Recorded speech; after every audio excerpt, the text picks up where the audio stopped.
The radical.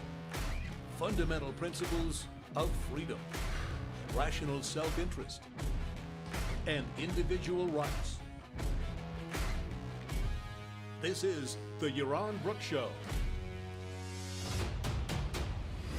All right, everybody, welcome to Yaron Brook Show on this Wednesday, December 10th. We will be reviewing the news again. It never ends. The news never ends. It's quite a job. You know, every single day there's more news. It never stops. All right. Let's see. We have I think a full program today, and you know that we should just start. The President Trump is on the road doing these mass rallies, which he's supposedly very good at, and people love, and it gets people excited, at least his base excited.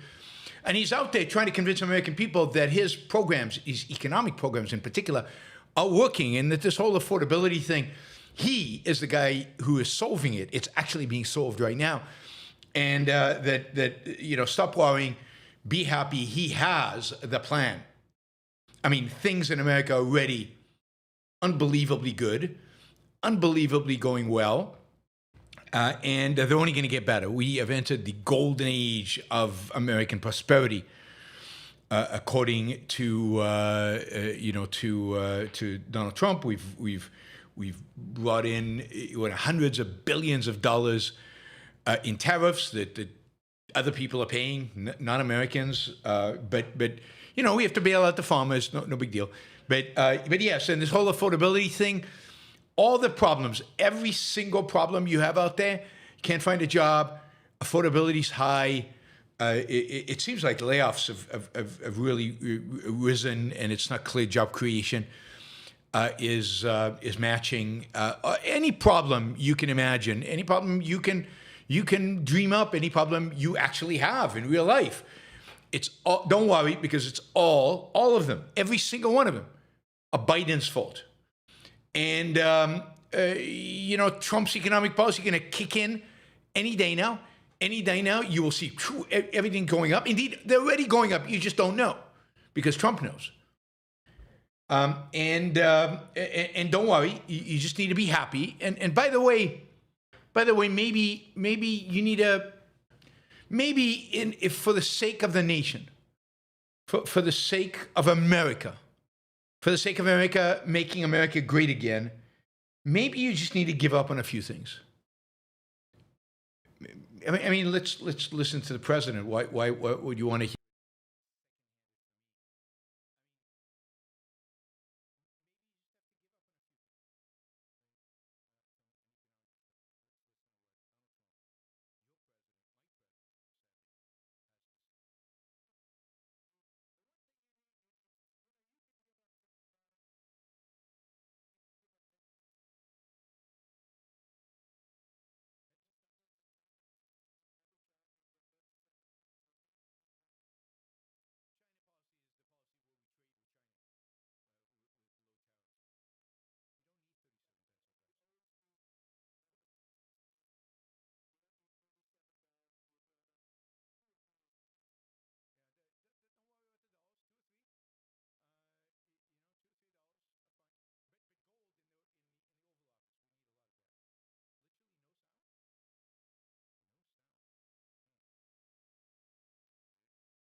1, 2, 3. 1, 2, 3. Wow, how did that happen? Sound now? All right. Sorry. Somehow, some button got moved and deleted my sound and Trump's sound and everybody's sound. All right, we'll start over. We'll start over because now it's good. Now we'll start over. Okay, here goes. This is Trump telling you what you need and what you don't need. Security. We need the one thing you need steel. You know, you can give up certain products. You can give up pencils. You can give up Under pencils, the China guys. policy, you know, every child can get 37 pencils. They only need 1 or 2. You know. China policy is trade with China. Trade with China where you have low tariffs. And then kids could have 37 pencils, but you don't need 37 pencils. You don't need 1 or 2 pencils, really. They don't need that many. Don't need that many. But you always Says need, Trump. You always need steel. You always need steel, right? And of course, steel, we always need steel. So let's make it more expensive by tariffing it, by putting a tariff on it. And that way it'll be more expensive. We'll still get, we'll get it. And our own steel manufacturers will produce it, but at much higher cost. And all the people using steel will have to pay a much higher cost, and people will lose their jobs. Well, we need steel. We need steel. I mean, if we really needed steel, we'd lower tariffs to 0, and this steel would just flood into the country. We'd have plenty of steel. And what else do we need or don't need? I can tell you what you don't need. You don't need $37 for your daughter. 2 or 3 is nice, but you don't need $37. You don't need $37. Really? I mean, Trump is going to tell you how many cars you're going to need. And how many pens? How many pens? I know I don't need pencils, but pens I need. But I don't know how many. I'm eager for Central Planning Chief Trump to tell me how many pens I need. This is what some people have said is the greatest president in American history. You don't need pencils. You don't need $37. I know exactly how many dolls you need. What else is he going to tell me in terms of what I need and what I don't need? And I'm curious how he's going to determine that. But yeah. So we're doing things right. We're security. We need. So we're doing things right. We're doing things right because we're preventing you guys from getting more pencils than you need. You don't need so many pencils. Cut it out with the pencils. And of course, this is pure nationalism, pure collectivism. This is the state needs steel. The state will decide what is needed and what is not needed. The state will limit your consumption of the frivolous stuff that, I don't know, you desire for the sake of steel. I mean, this sounds like every two-bit dictator in the world, steel. Mao sent everybody to go make steel. And Stalin, one of his great, quote, achievements was getting all those factories opening in steel. That's manly. That is nationalistic. Dolls? Who needs dolls? Dolls are like lame. They're very feminine, and yeah, the nation doesn't need dolls. The nation needs steel to build weapons. So yes. I just don't get. You know what? I get what the point is. The point is this nationalistic perspective. But I don't get how anybody thinks this is a political strategy. Now, granted, he actually, I think, said this on the campaign trail, and he still won. But now, when people are really hurting, when people seem to be hurting, when the economy is sputtering along, not really doing that well, and when people are, there's a lot of existential angst around the economy, I don't know how Trump going around the country and telling people, you're only going to have $2, no pencils, and I'm going to get you a factory job. How does that get in votes? I mean, is he telling basically people, because he doesn't strike me as the kind of president who can do this, but imagine if he told people something like, yeah, guys, I need you to sacrifice because it's for the greater good. It's for the nation. It's for steel. It's for steel. You need to sacrifice some dollars, and some pencils for steel. But it's okay, because I'll get you a manufacturing job. You know, it's a horrible job, long hours and physically exhausting, but it's what you wanted. You always wanted a manufacturing job. I'll get you a manufacturing job. Just sacrifice your dollars and your pencils, and everything will be okay. We'll have steel. I mean, is that a winning strategy politically? It's a little scary if it is. A little scary that it is.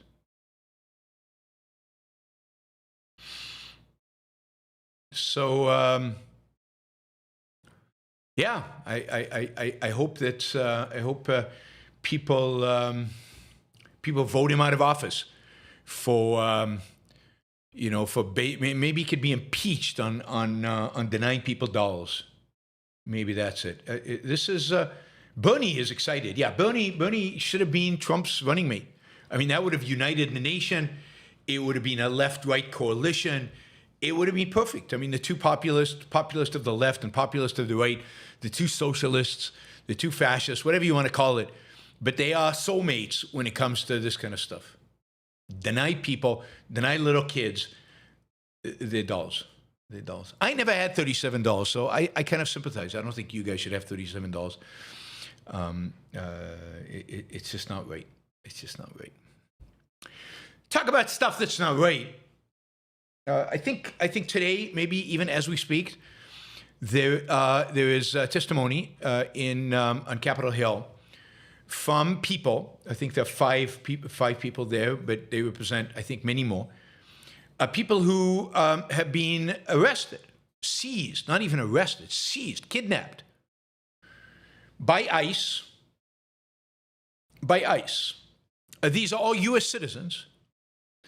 They've been kidnapped, imprisoned for days with no phone call, no lawyer. And remember, these are masked militias, heavily armed, in unmarked cars, driving up and dragging people away from their families, away from their jobs, and sticking them in jail. No warrant, no arrest warrant, often breaking into homes with no search warrant, all because they suspect them of being illegal immigrants. Illegal immigrants, somehow, the whole idea of illegal immigration means you have to throw out individual rights, you have to throw out general rights, you have to throw out habeas corpus, you have to throw out all the protections that we have from a police state out. When it comes to illegal immigration, it's okay to use totalitarian police state tactics in order to achieve your goal. And by the way, how do they decide who to stop? How do they decide who to kidnap? Well, I mean, the only measure they have to determine whether somebody is illegal or not, by just perceptually, is their skin color. Is their skin color. I mean, the most dangerous skin color they have in America right now is brown. You know, blacks, I think, are assumed to be Americans. Whites assumed to be Americans. Brown, you assume to be illegal. And as a consequence, they'll go out there into the streets fully armed, not showing their faces, unmarked cars, and literally kidnap people off the streets. And people say, no, that's not true. It's not happening to U.S. citizens. But of course it is. And I see stories about it every single day. And right now in front of Congress, we've got people under oath testifying that it's happened to them. It's happened to them.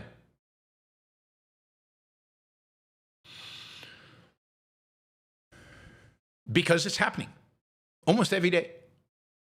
Just horrific stories.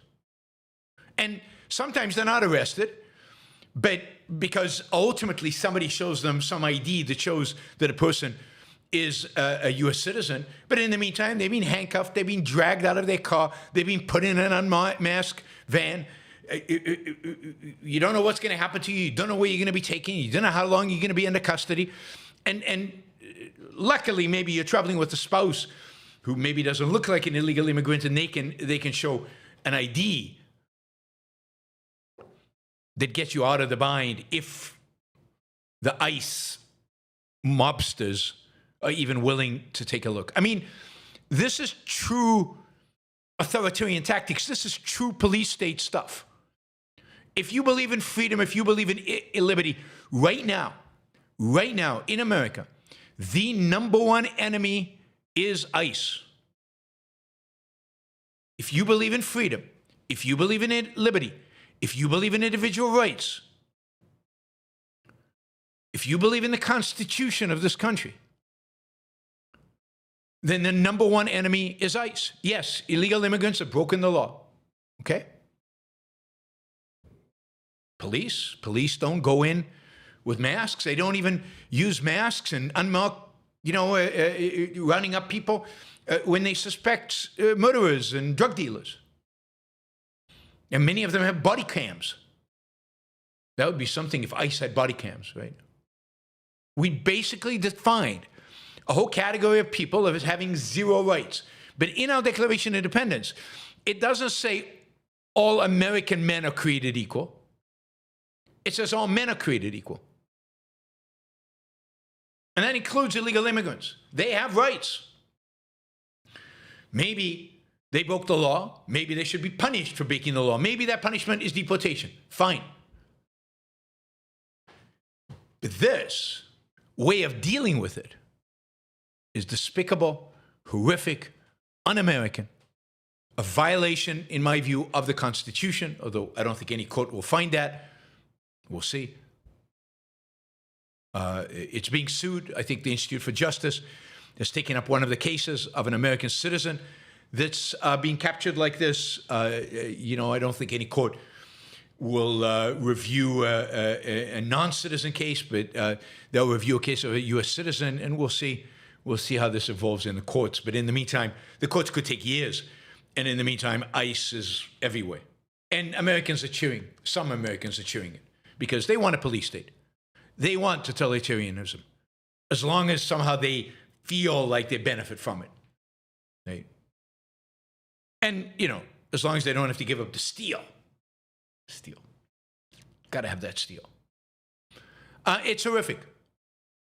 It really is horrific, and it really is horrific that so many people support this. I find that just, and again, one of the greatest presidents in American history is unleashing this, a fascist, this fascist police force on us, which respects no individual rights and which respects the rights of nobody. And which, is abusing people left and right. It's not going after criminals. They're going after hardworking immigrants to this country who are trying to make and create a better life for themselves. That now is a source of resentment, even for some people who call themselves objectivists.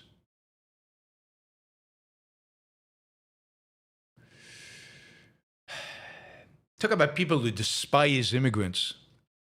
I'm going to show you a clip of Stephen Miller, right? So, one of the problems in America today is lowering test scores, and test scores going down.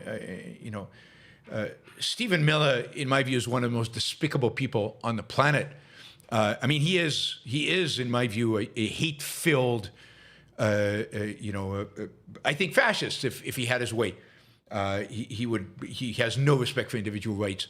Zero, zilch. Not for Americans who disagree with him, and and certainly not for immigrants.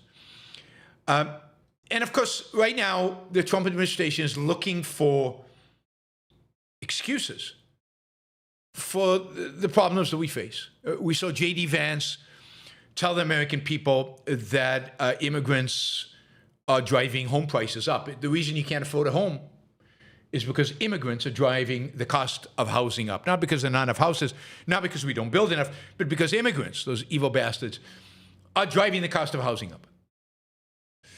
Now, here's an explanation for why test scores in our schools are going down, why our educational system is failing. Listen to this. Oops, let me. Yeah, you'll have volume on this, I promise. Discuss. We talk about test scores. Well, if you subtract immigration out of test scores, all of a sudden our test scores skyrocket. Do they? Really? I mean, do they? Not if you have Asian kids in your school district. Indians, Asians. I want to show you a photo. Let's see if this will work. See that photo? You see those kids? How many of them are? What do they call them now? What do they call them? Heritage Americans. How many of these are heritage Americans?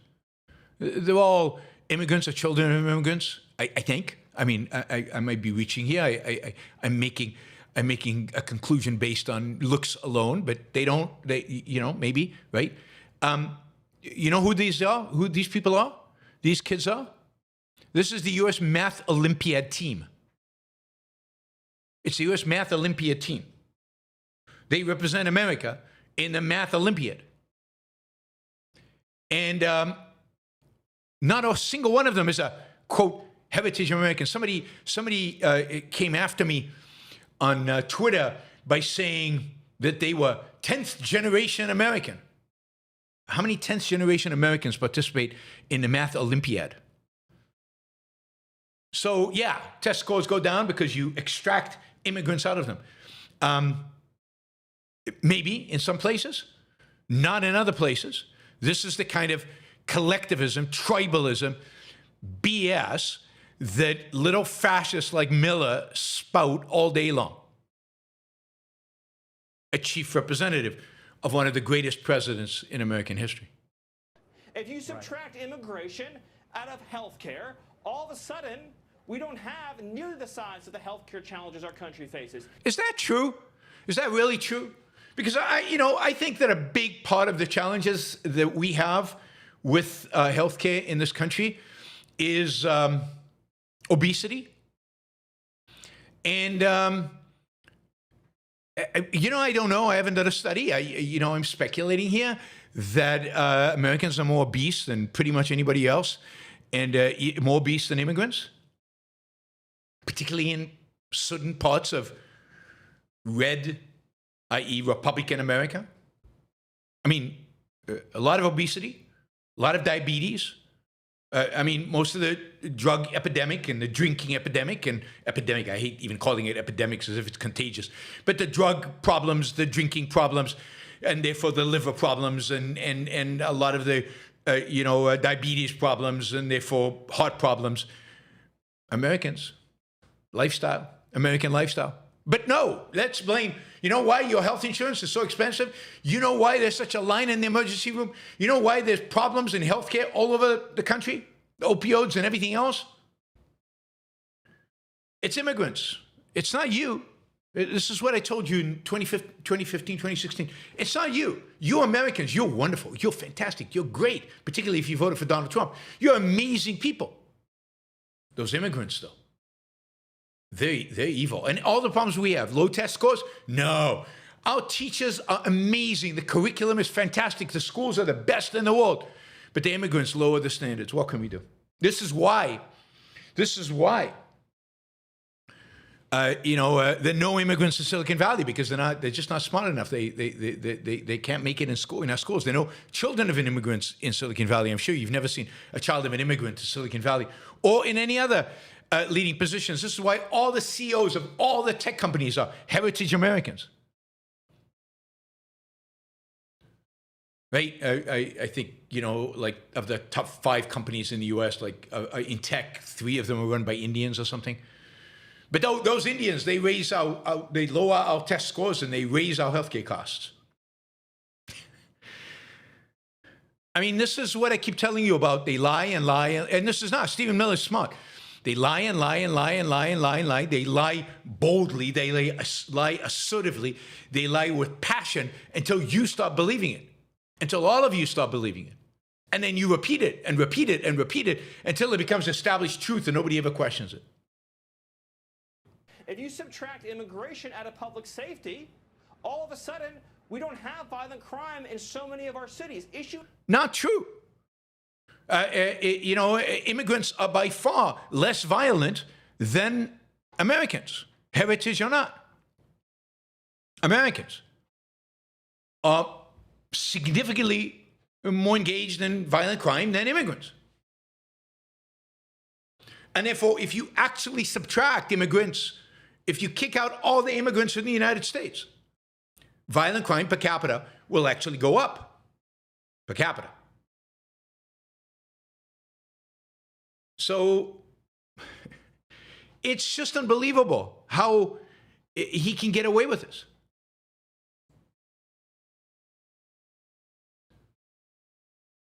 Unbelievable how he can get away with this and lie, and the guy at Fox News is just gonna nod his head. Just gonna nod his head. Yep.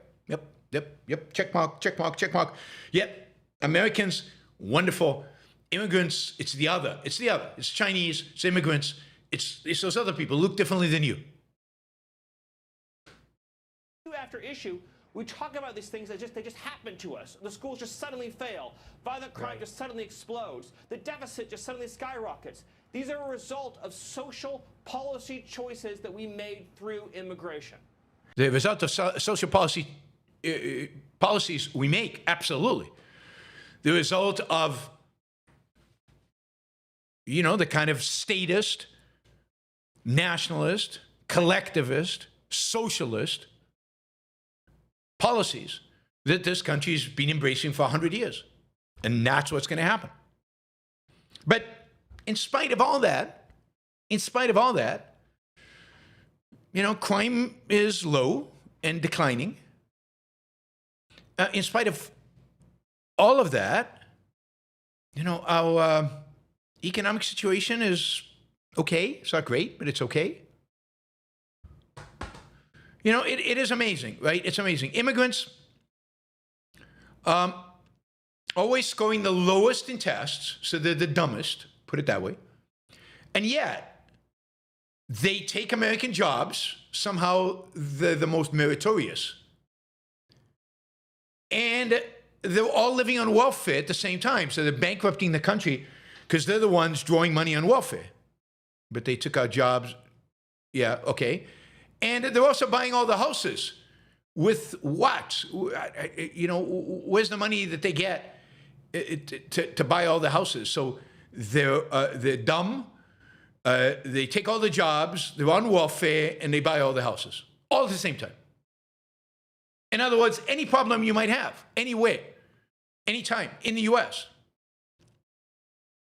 it's immigrants. Now, Stephen Miller is channeling here the same kind of obsession, the people had way back in the 1920s, when we had large migration in the late 19th century, early 20th century.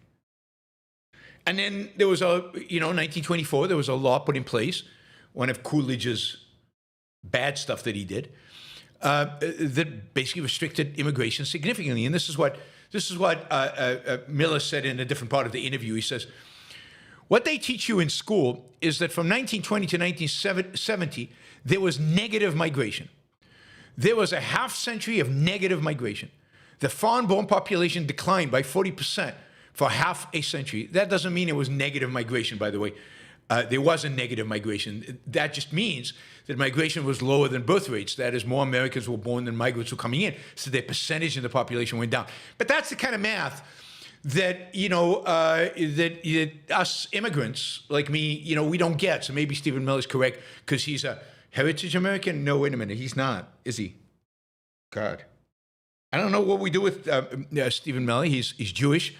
His parents immigrated to the United States. They're immigrants. They benefited from, I don't know, some pause in the immigration laws that allowed them to come in. I have no idea. I'd have to look into his heritage and how American he really is. How many generations did any of his ancestors, any of them, fight in the Civil War or in the War of Independence? Because otherwise, I don't know if I can take him seriously at all. So that's not true. The foreign-born population declined by 40% for half a century is true, but there was no negative migration. He says, during the same period, the U.S. population doubled from natural childbirth. That's right. It's called the baby boom, particularly from the 1950s. That was the cauldron in which a unified shared national identity was formed. They went through a depression together. They went through a world wars together. They landed on the moon together. This great period in American history happened at the time when there was a negative migration. They don't teach you that in school, kids. So no, that is bullshit. That's the technical term for what he's saying. There was no negative migration during this period. But it's bullshit also in terms of they went through a Great Depression together. Maybe that's what we need. We need a Great Depression to unite us, to bond us together. We need something really horrible to happen like a world war so we all come together in a shared purpose to unite the people. We need a war. I mean, that's what he's really saying. We need to kick out all the immigrants and we need a war to resurrect the common collectivist spirit that we all should have going. I mean, God. But this is the greatest president we've ever had. This is one of his major spokesmen. This is America. This is what America represents. This is what America stands for. This is America. This is what all of you should be cheering. He lies, or he doesn't know math, one or the other. I think he lies because I think he knows math. Stephen Miller, in spite of everything he says, everything he does, the way he presents himself, is actually pretty smart. But so he's lying. But then, what does it count that we did this stuff together? You want to go? I mean, you want to go through a Great Depression together? It's also 1920 to 1970. 2 world wars, or 1 world war. Sorry, 1920 is just after World War. 1924, a Great Depression, a world war. An okay economic revival, and inflation of the 1970s. This is good. And then another war, Vietnam War as well. You should mention that. And of course, the Great Society, establishment of the welfare state, and the establishment of Medicare and Medicaid. All of that happened during this period of time. This is the period of time we should hearken for. And we didn't land on the moon together. I wasn't there. Were you there? I mean, some of you weren't even born. Was this really a great period in American history? How about 1870 to 1920? 1870 to 1920. We built this country together. We industrialized this country together. We created the mightiest military and economic force the world has ever seen together. We became stronger economically than the British Empire together. And during that time, massive immigration. We populated the West.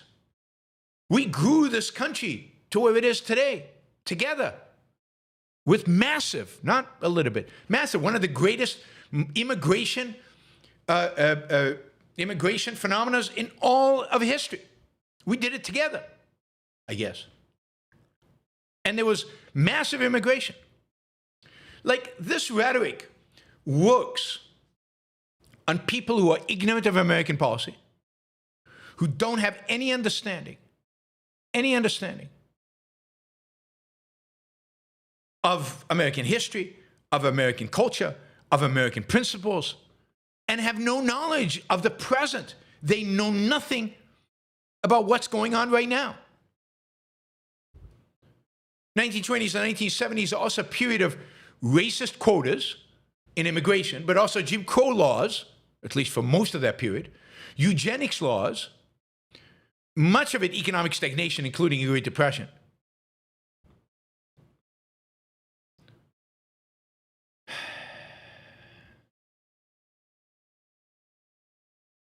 It's true. The foreign-born share fell from 13.5% in 1920 to 4.7% in 1970. But a lot of that had to do with the fact that because of the Depression, people weren't coming. And they were kicked out. A lot of Jews tried to leave Germany to come to the United States to save themselves from the Holocaust, and the United States said, no. You think the United States would be better off if those people had come or not? It's not even close.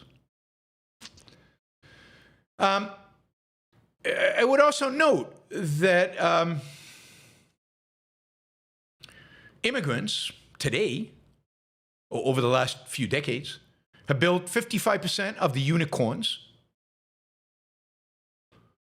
and created trillions of dollars of wealth. There's innovation in Silicon Valley without immigrants? Really? It's just astounding to me that this is elevated. This is what comes out of the White House. If you have any respect for America, if you have any respect for this country and its history and the principles on which it was founded, you must condemn this administration as one of the worst in its history, if not the worst, and as one of and ones with rhetoric that is clearly offensive and horrific and anti-individual rights and irrational, and just detached from the facts of reality. So they lie all the time.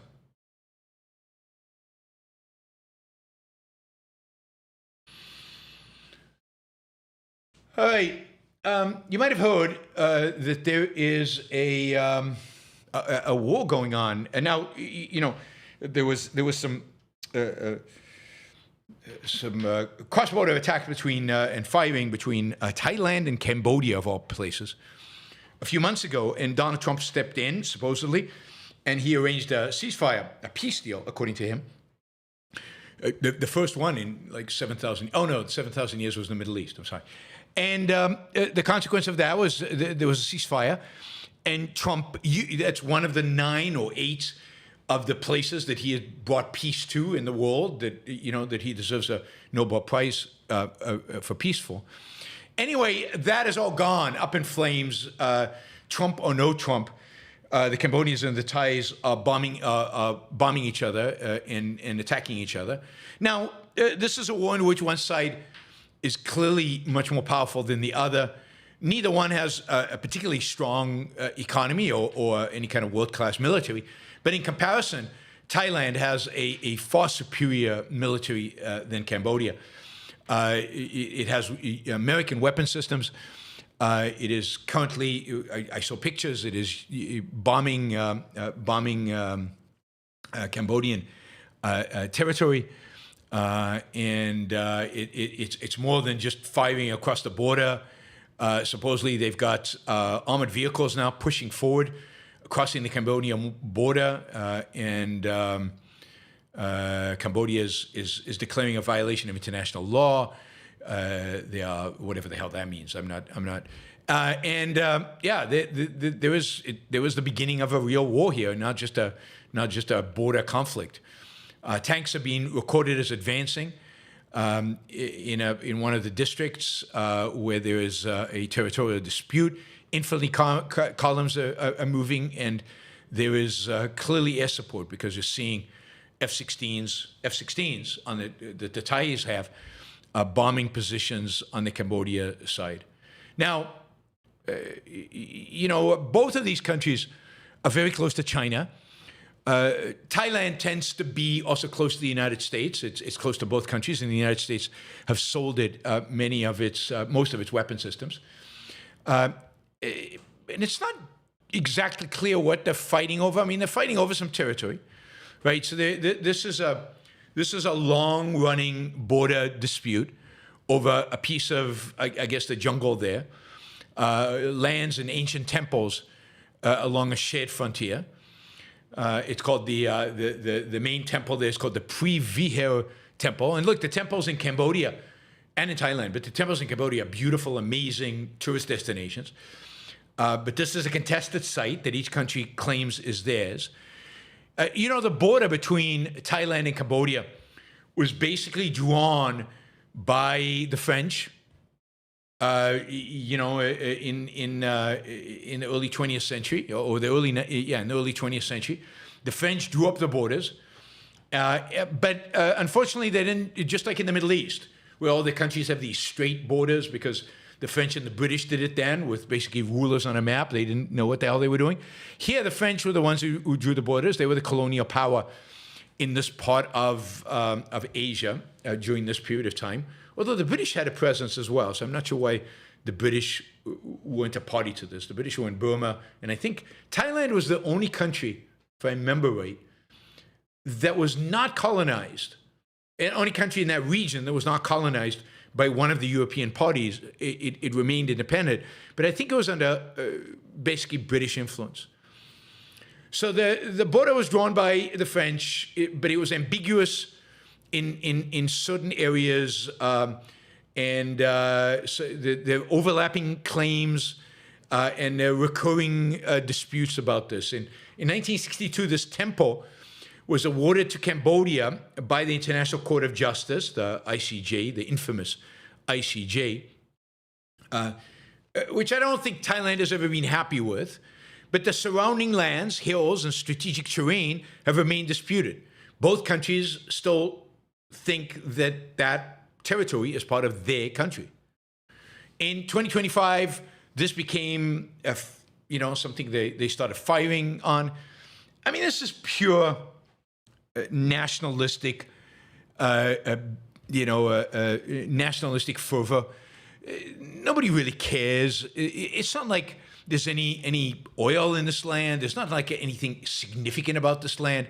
They could divvy it up 50-50 between the two, and nothing would change in terms of their countries. This is trumped up nationalistic fervor. I think primarily to disguise the fact that particularly Thailand is not doing particularly well economically right now. Cambodia is very poor. Its economy is growing much faster than Thailand is, but it's much poorer than Thailand is. So you've got two countries that are fairly poor. Thailand, which has had a lot of political instability, governments going in and out, the role of the king being questioned, the military taking over, a lot of instability. Cambodia with just this horrific past of the Khmer Rouge, Vietnamese occupation, and then again, political instability. Both countries lack real freedom and real property rights, real protection of property rights. Both of them lack the kind of protection for individual rights. They're both nominally democracies, although Thailand goes back and forth through a military government and democracy back and forth, and Cambodia has these coups and one-party rule over periods of time. And these are the kind of regimes that are likely to go to war to distract people from challenges that they have internally. And in this case, I think particularly Thailand has an incentive to distract people because their economy is growing much, much slower than the poor in Thailand would like. I mean, the poor in Thailand are very, very poor. Thailand does have a expansive middle class. They do have a class of people who are quite wealthy. And yet, economic growth, it promises to bring the poor up and create a much, much bigger middle class. And that economic growth is stalled, and it's stalled primarily for corruption reasons and because of bad economic policy by the regime, by the people who run the country. So I don't know all the details. I'm not an expert on this region. It's sad. I visited both Thailand and Cambodia, and both countries were amazing. The people super friendly, particularly in Thailand. The people in Thailand are amazingly friendly. The people in Cambodia a little less, but maybe that. I mean, it's just relative to Thailand. Everybody's unfriendly. They're so friendly in Thailand. But we had an amazing time in Cambodia. I mean, it's very, very, very poor. But we got to see a lot. The temples are beautiful. The jungles are amazing. And it was even interesting to experience some of see how people in these kind of, in poor countries like this actually live on a day-to-day basis. It's sad. It really, really is sad, but educational. So both places are amazing. Both places rely on tourism for a bulk of their revenue, for a bulk of the livelihood of the population. A war has already devastated tourism, and is likely to devastate tourism even more. So it is really, really horrible. Somebody says in the chat, a lot of prostitution in Thailand. Not so much in Cambodia. I didn't really see it in Cambodia, but a lot in Thailand. Thailand has a culture that is very, and this goes back a long time, that is very tolerant of prostitution. It's legal, but it's also very accepting. It has a attitude towards sex that I think is very materialistic, so it's not a black mark as it would be anywhere else to be a prostitute in Thailand. They also have a attitude towards what they call ladyboys and or trans, or however you want to call them. They have a much more loose attitude towards that. They have a loose attitude towards homosexuality. Thailand generally has this very, I don't know, Buddhist, a Kama Sutra kind of attitude towards sex. It's not a big deal, and they don't take it as some. They're not Christian, but they're not exactly objectivist either, right? They don't have an objective view of sex, but they're not Christian. They don't have the hang up that Christians have about sex. Yeah, I mean, it's really tragic to see a war in this region. It's not even clear what for, why, what the hell. I can't tell you that I can say who the good guys are and who the bad guys are. I don't think this is a war Cambodia wants, so it's hard for me to believe they would be the instigators, because they don't have any chance against the Thais. I mean, they just don't have. They don't have the army. They don't have the weapon systems. They don't have the ability. I mean, maybe China comes to help them, but China also has good relations with Thailand. So I find it hard to believe that they will take too strong of a side in this conflict. So just a bad situation. Talk about bad situations. America's Middle East policy is a complete sham. It is absolutely ridiculous, right? And Donald Trump had the president of Syria over to the White House, lavished praise on him, established diplomatic relations, took away sanctions on them. And this is a man, the president of Syria, who used to be a member of Al-Qaeda and then ISIS, used to be a commander in ISIS. Now he says he's reformed. This is a man who says he wants peace with Israel. And he's not going to do, he's against kind of ethnic cleansing within Syria, is against going after the minorities. He's given up on his old ISIS thing. And yet, early on when he took office, there was massive slaughter of the Baath Muslims. These are Shiite Muslims. The Baath is a minority within Syria who actually ruled Syria. I mean, the Assads were from the Baath party, and they were just slaughtered. Thousands of them killed.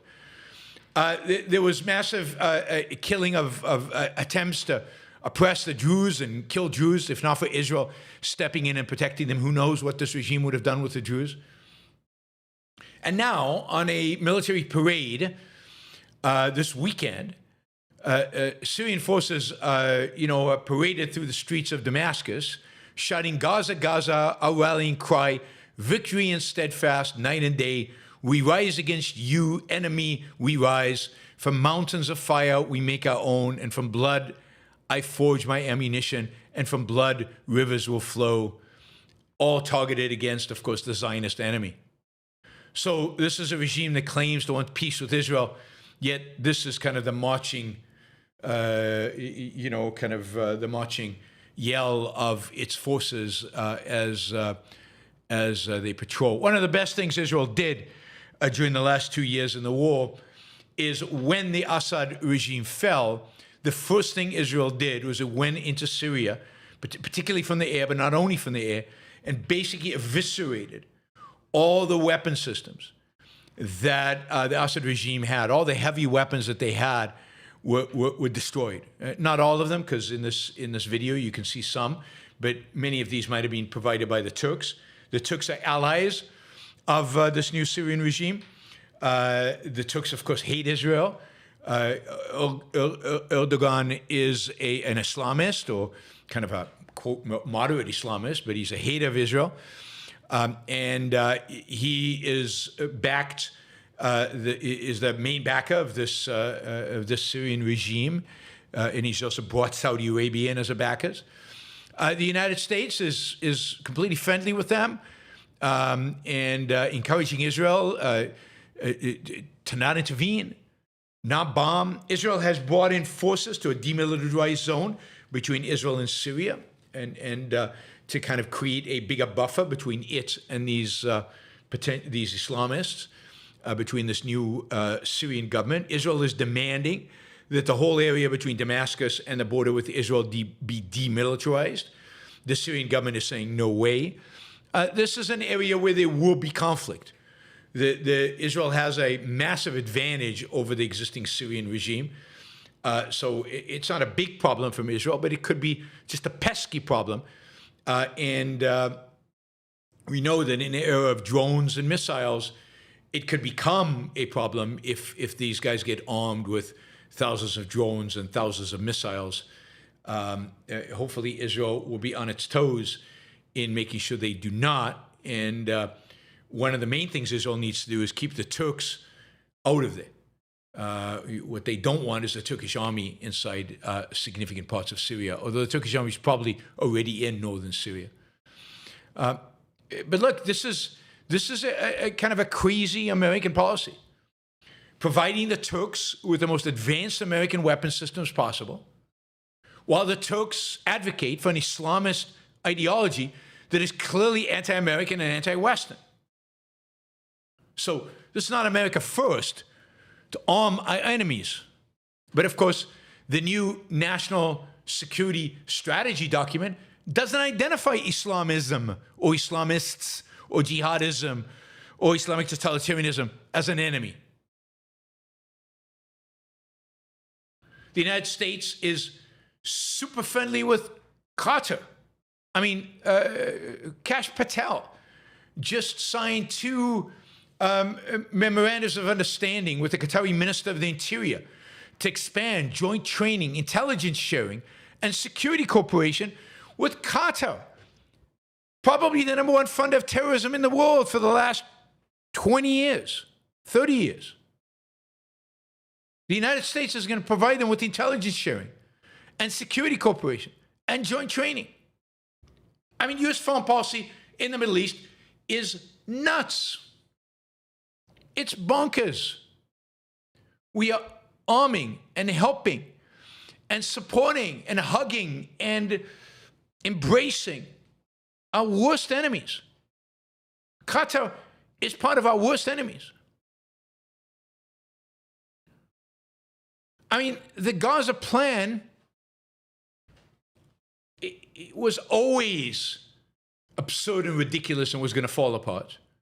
There's no plan right now to disarm Hamas. There's no plan to even confront Hamas.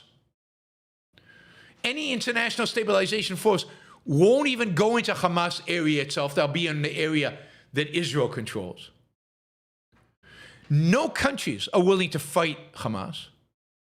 Turkey and Qatar, which are included in the Gaza nation-building project, are not only pro-Hamas, but they are promoters of Hamas terrorism.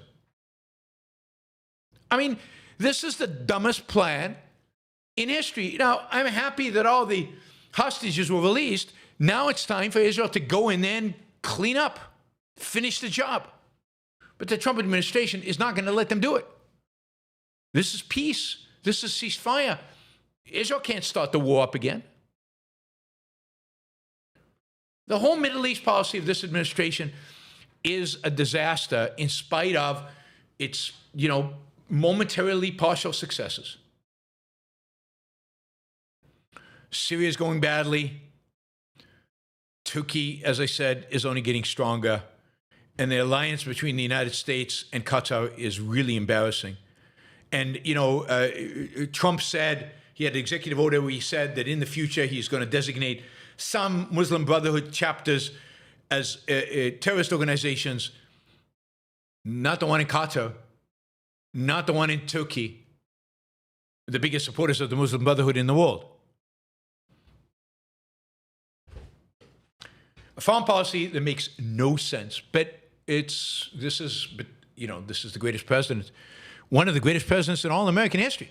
His foreign policy must be excellent, brilliant, stunning, amazing. And by the way, better than Biden's. Better than Biden's. Therefore, he should get a gold star. Gold star. It's embarrassing. It's embarrassing that this is even considered a foreign policy. All right, let's see. What happened to this? There it is. Okay, so another one of the great achievements of this administration is, of course, tariffs and the significant decline or the attempt to create significant decline in U.S. trade. And a lot of people, some people, not a lot of people, because most people didn't see it, some people thought that Trump tariffs would be like Smoot-Hawley and had the potential of driving the world into a great recession and depression. You will remember that I never said that. I never argued that. I didn't think they would have that kind of economic effect. But a lot of people were worried about it. And one of the reasons it hasn't happened, there are many reasons it hasn't happened. One of the reasons it doesn't happen is because in 1930, when Smoot-Hawley was passed, 25 other countries imposed retaliatory tariffs. They triggered a worldwide trade war, not just with the United States, but among each other, which basically resulted in everybody shooting themselves in the leg and ultimately everybody collapsing into a Great Depression. The real value of world trade in the post-Smoot-Hawley period dropped by more than 65%, from 29 to 33, by 65%. The reality is that people everywhere in the world, with the exception of the United States, are just smarter today. They know economics better today. So there was very little retaliation. Even China now, even though we've got, 30%, 40% tariffs on them, they put 10% on us. Like, they're not going to match the insanity of 40%. They're not going to shoot themselves in the leg. So people know more. They understand trade. So they are not imposing retaliatory tariffs at the same levels. They're not engaging in a tariff war, and they're not doing it to one another. Indeed, quite the opposite is happening. Right now, countries around the world are increasing trade with one another. We talked about this, about the fact that China has now reached $1 trillion of exports. But Canada has recognized that the U.S. is, to quote their Prime Minister, no longer a reliable partner. True.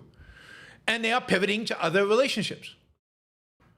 They went and met with the Chinese. They've got, good dialogue going on with Chinese, and they want to increase trade with China. They want to increase trade with Europe. They've established some kind of, defense thing with Europe, where defense industries are going to share information and work together. It's also, today, much, much cheaper to shift trade around. It's very cheap to move products from China anywhere in the world, from Europe anywhere in the world, from Canada anywhere in the world. Shipping is super cheap, massively cheaper than it was in the 1930s. We also have the ability through FedEx, UPS, DHL to move small item stuff all over the world. So if Americans aren't buying, or Americans are going to buy less because the prices have gone up, just move it elsewhere. The cost of freight has gone significantly down. The cost of communication has gone down. And therefore, discovering new markets has become much, much easier. So we're seeing that, right?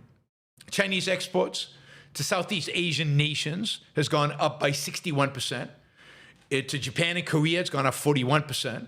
To Africa, it's gone up 35%.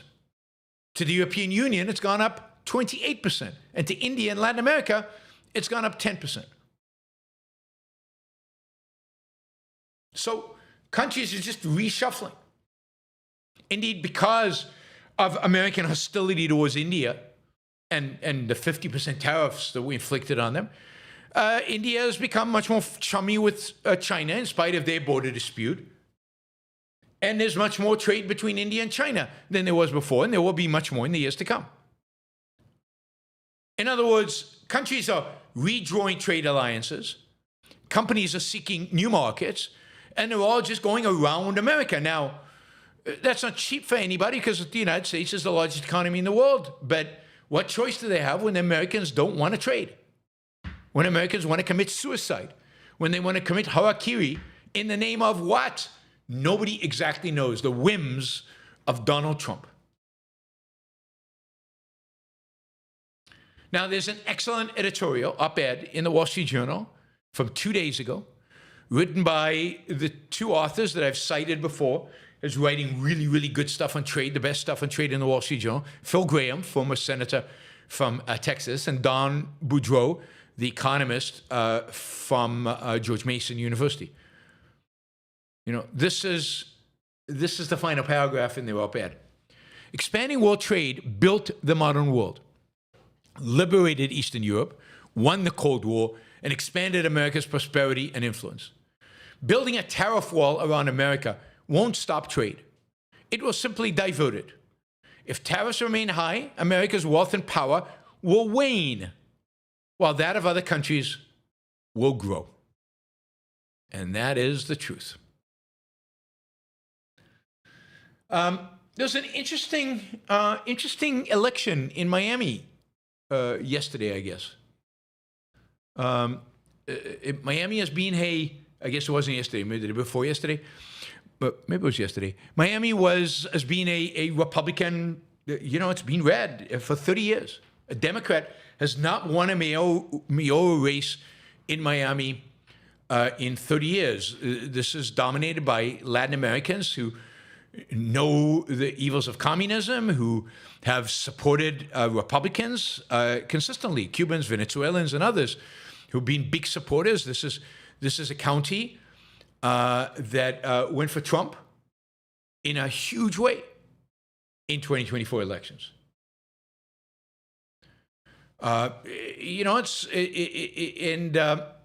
Yesterday, for the first time in 30 years, Democrats won the mayoral race. By the way, in Georgia, in the state of Georgia, Democrats also flipped a Republican seat in a county that went, in a district that went 12 points for Trump. Maybe there's an anti-Trump backlash brewing. I mean, the winner ran on a nonpartisan kind of ticket, but she's affiliated with the Democratic Party. She beat the runner-up. Her name is Aline Higgins. The runner-up was Emilio Gonzalez. He was the former Miami city manager. He ran as basically a Republican. And she beat him 59-41. I mean, it wasn't a small thing. It seems like maybe there's a shift in the country. It seems like maybe 2026 is not going to go Republican way. Maybe that's why Donald Trump is on the road telling us we shouldn't want $37. I don't know. He's trying to do damage control. I'm not sure $37, reducing the number of dollars Americans promise their kids, is a winning strategy. I don't know. We'll see. He's very successful politically, so you never know. All right, this is a funny story. It's really funny and stupid all at the same time.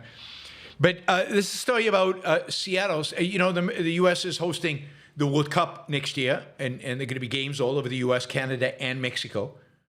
I don't know if the teams will have to pay a tariff as they move between the countries.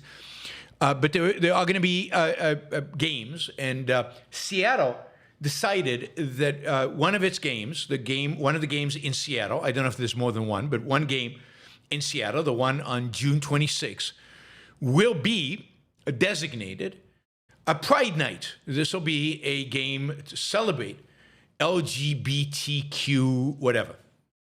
There'll be rainbow flags, there'll be art installations, it'll be a big community partnership, there'll be the works, there'll be fun stuff. Fun stuff is going to be happening at the stadium in Seattle for the World Cup during the World Cup 2026, and they're going to celebrate, Pride. They're going to celebrate LGBTQ. Fine. It's Seattle after all. You'd expect it. But this is where it gets funny and ridiculous and stupid. Guess who's playing that game? I guess they didn't know this in advance, but now we know who's going to be playing that game. It's going to be a very LGBTQ-friendly match because the two teams playing the match are Egypt versus Iran. Now, just so you understand, in Iran, homosexuality is punishable by flogging, imprisonment, or death. I'm not even sure the Iranians are allowed onto a stadium where there might be some gay people. I mean, Iran executes people for sodomy. Now, in Egypt has debauchery laws, and they imprison people for same sex up to 3 years. Law enforcement uses dating apps to hunt people down if they're gay. Seattle's response, once they realized Iran, they said, cool, let's do it. Soccer has a unique power to unite people across borders, cultures, and beliefs. This match reflects our ongoing commitment to respect, dignity, and unity of all.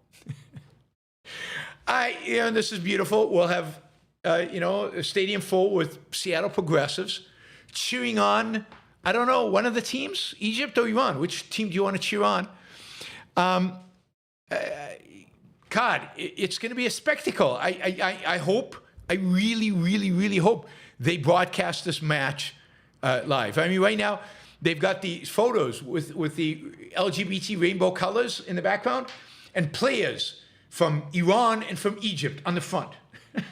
I mean, can you imagine what's going on in Iran and Egypt? Can you imagine how offended they are? I mean, I have to say that given how offended the Iranians and the Egyptians must be because of this, I am hugely in support of this. Anything to offend the Iranians.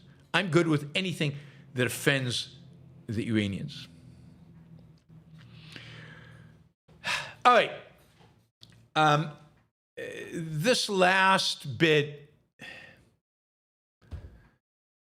is just interesting, right? So this is about public executions. This is the topic right now at the forefront of intellectual debate in America right now. And really all because of what is going on with the war on on people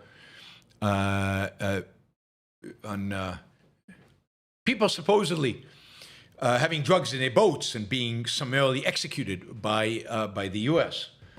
So this is I'm going to read you a Twitter chain of responses, and then we'll get to the actual topic of public executions. Anyway, some guy named Andrew Covert, who is a Christian, proud father, TPSU spokesman, a spokesman for TPSU, executive producer of the Charlie Cook Show, and son of Nevada, and an American with an American flag right there. An American, real American. Maybe he's a heritage American, I don't know. 250,000+ followers. Anyway, he tweeted, "Every new attack aimed at Pete Hegseth makes me want another narco drug boat blown up and sent to the bottom of the ocean." I mean, these are macho guys. This is testosterone-filled masculinity. These are real Americans, bloodthirsty Americans. They want to see those drug dealers, drug boats. They want summary execution for a bunch of people. No trial, not stopping the boat to see if there are any drugs on it. Just blow them out of the water. It's so much fun to watch. Those bombs drop, the boat blow up, and knowing that people who might maybe be smuggling drugs, not to America, because they can't reach America, but don't let facts interfere with your feelings, watching them die. That just makes their day. Anyway, Pete Hegseth says, Pete Hegseth tweets back, "Your wish is our command, Andrew. Just sunk another narco boat." Wow.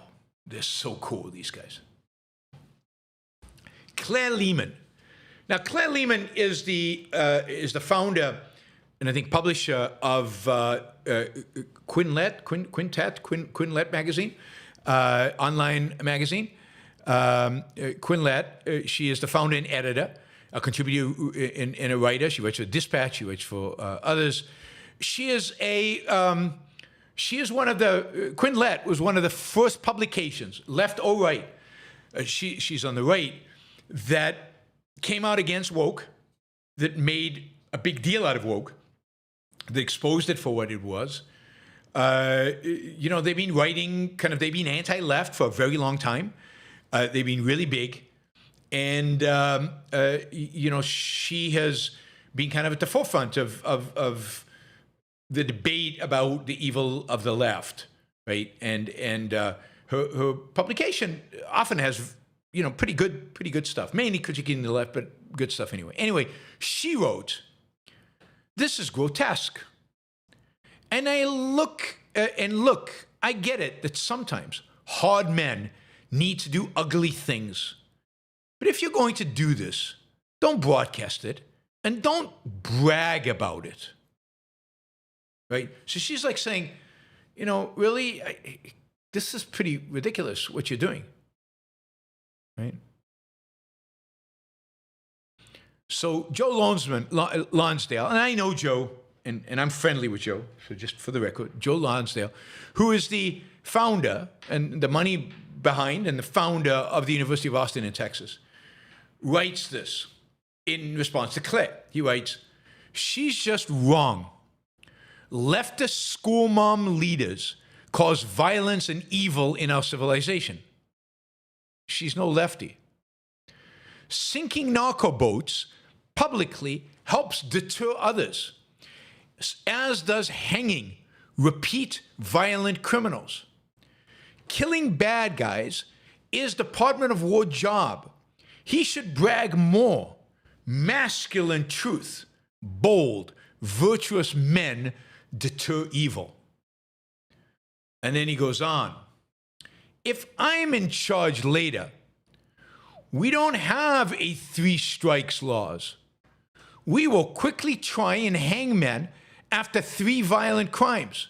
And yes, we will do it in public to deter others. Our society needs balance. It's time to bring back masculine leadership to protect our most vulnerable.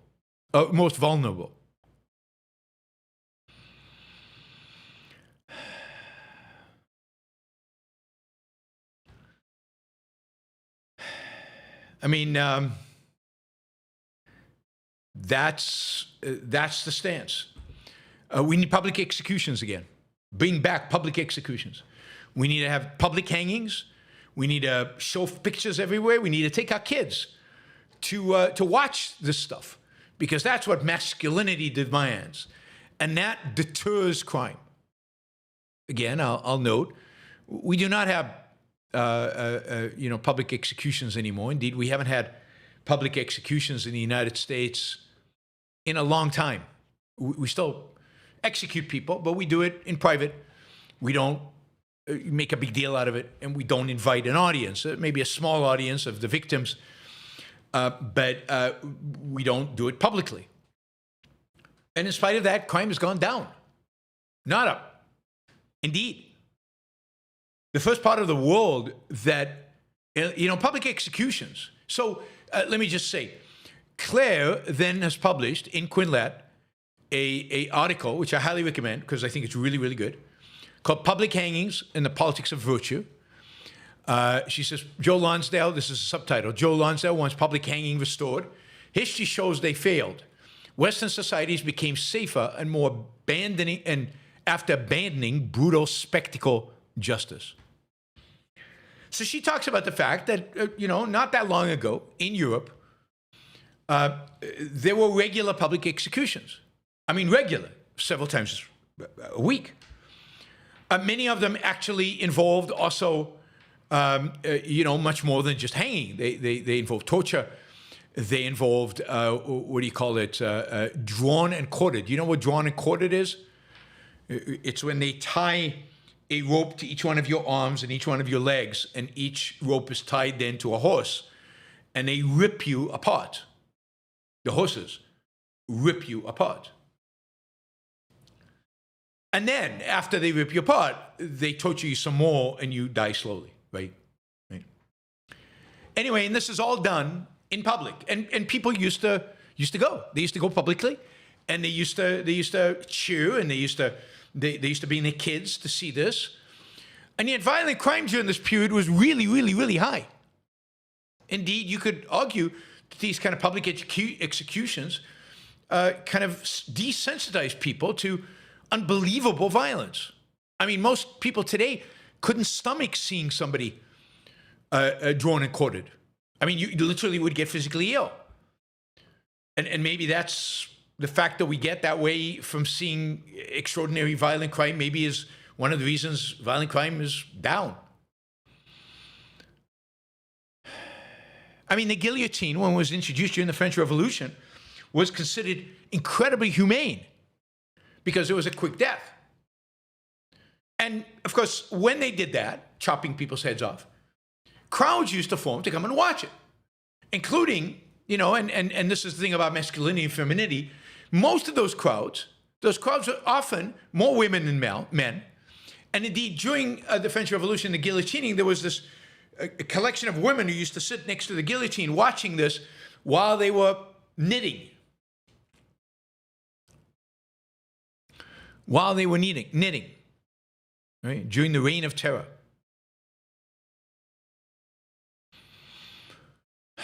And did that reduce violence in society? There's no evidence of that. Indeed, Steven Pinker shows in Better Angels of Our Nature, a book I highly recommend, highly, highly, highly recommend, particularly the first 2/3. He shows that in both biblical, medieval, and early modern times, lots of things were punishable by death. Sodomy, gossiping, stealing, picking up sticks on the Sabbath, talking back to parents, criticizing the walled garden.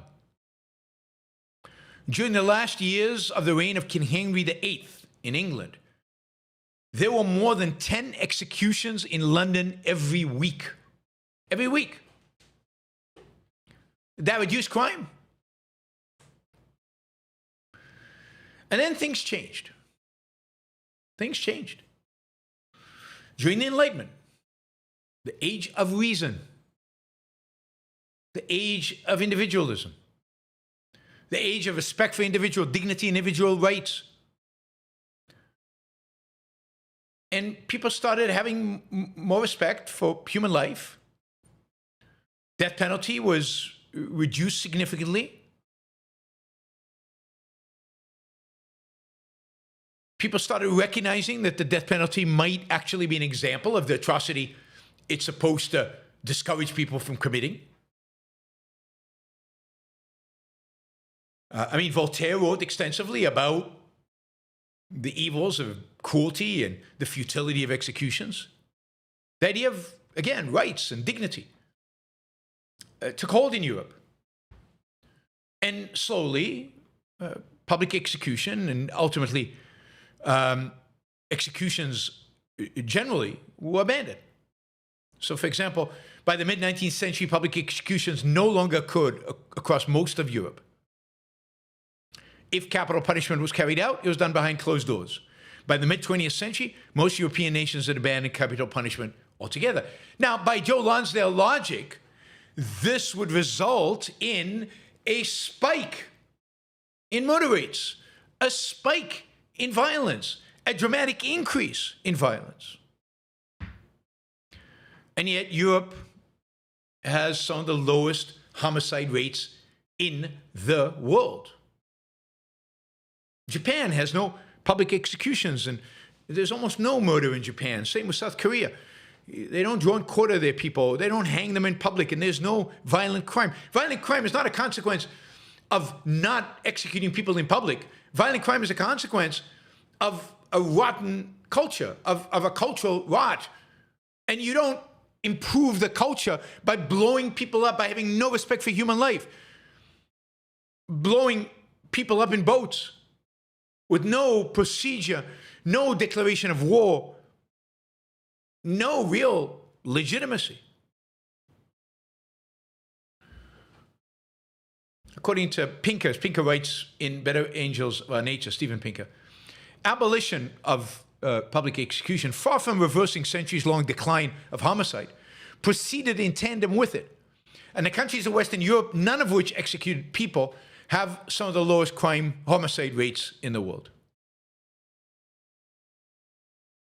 One of the great achievements, I think, of Western civilization, of the Enlightenment, is getting rid of the savagery and the celebration of death that is involved in public executions. The Iranians still public execute people. So do the Saudis and the Islamist regimes. Is that who we are? Oops. Something is failing me here. 1 second. Is that what America is? We're rejecting Western civ to embrace kind of a medievalism? I mean, I'm against the death penalty generally, primarily because too many innocent people get caught up in it and end up dying. But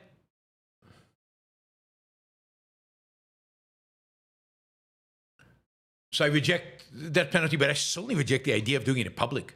It's just grotesque. It really is uncivilized. But our new kind of robust, right-wing, masculine think that public executions are going to solve a problem. Public executions, it's what's going to make America, better, more prosperous, more successful.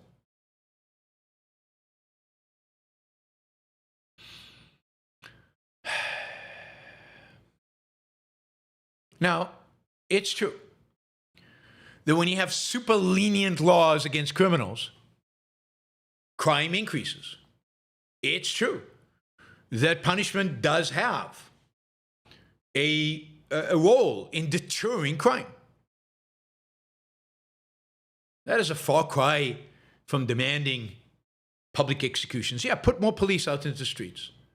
Yes, 3 strikes and you're out, 3 violent crimes, throw away the keys, lock them up for life. Or, if somebody commits murder and is really unequivocal, yeah, I have no problem with the death penalty. But making a public spectacle of it, why would anybody go see it? And what does it say about you if you want to go see it? Other than somebody who's directly related and might want to see the justice done directly. Public executions never helped. They never stopped crime. What stopped crime was a changed culture. Rule of law. And what we need is the rule of law. Not the kind of crazy leftist policies that, San Francisco, Chicago, and other cities have engaged in. We need to be tough on crime. Real crime. That doesn't involve blowing up random boats. Well, maybe they're not random. Suspicious boats in the Caribbean. That sends the message that we are lawless, that we have no respect for the rule of law.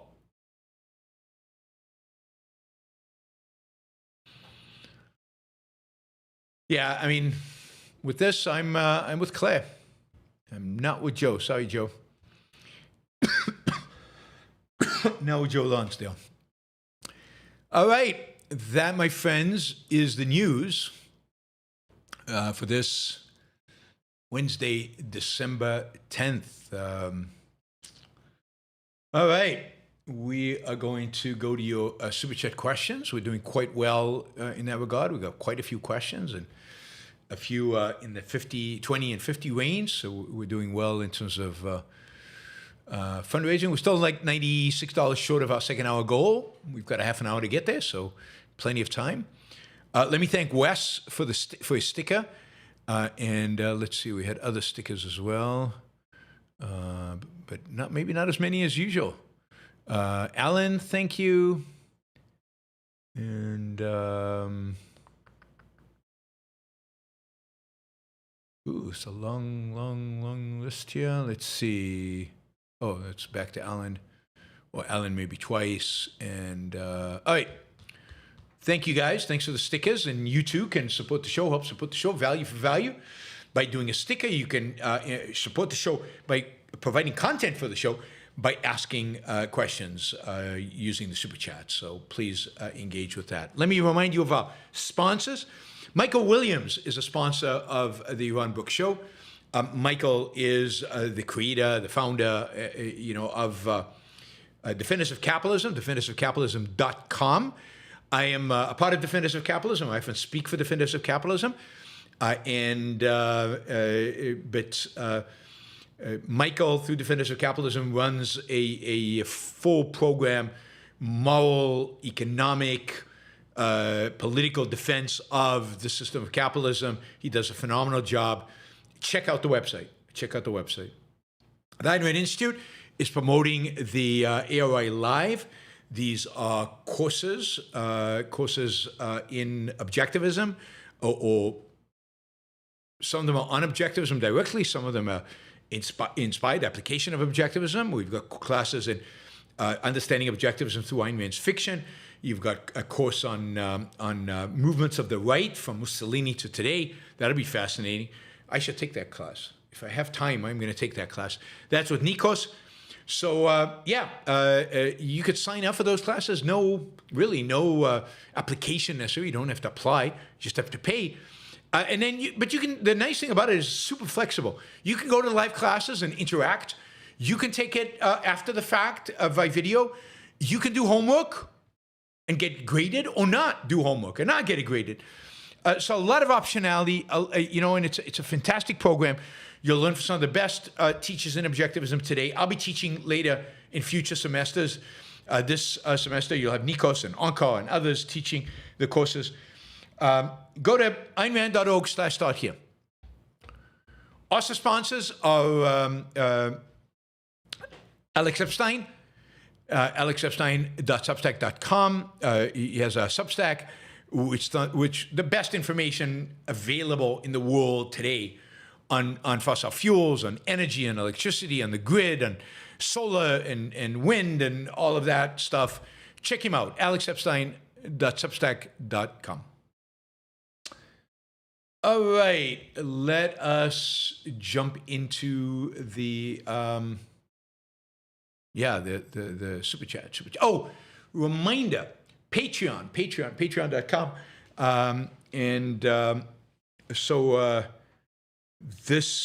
You should become a monthly supporter of the Yaron Brook Show by going to patreon.com and signing up for a monthly contribution. It's the best way to support the show. I really, really appreciate it. I'm looking for 4 additional people to do it, and I think I'll meet my December goal, my year 2025 goal, my year-end goal. All right. God, this guy doesn't give up. Asaf from Tel Aviv says, Miller is making a terrible case for the correct position.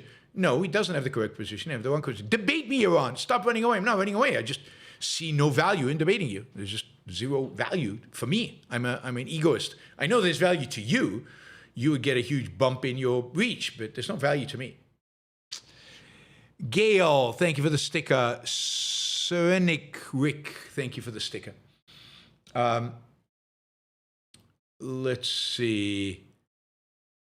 What did I want to say? I want to say something. Oh, yes, Sunday. I'm not sure exactly what time, either 1 or 2 p.m. East Coast time. We'll have a members-only show. Members only.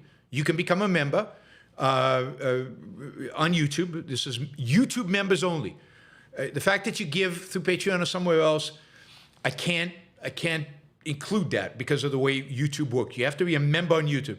So what a lot of people do is they do a minimum membership, like I think it's $5, $4.99 or $5, and you become a member, $5 a month, and then you get this benefit of having access to all the member show videos, including the live shows. This show I'm going to do on something that Michael has asked me to do for a while now, I don't know, a year now, and I'm finally going to do it, and that is we're going to do the show on an Ayn Rand essay. The Ayn Rand essay is The Missing Link. The Missing Link. It's in Philosophy Who Needs It. So check out Philosophy Who Needs It, the book.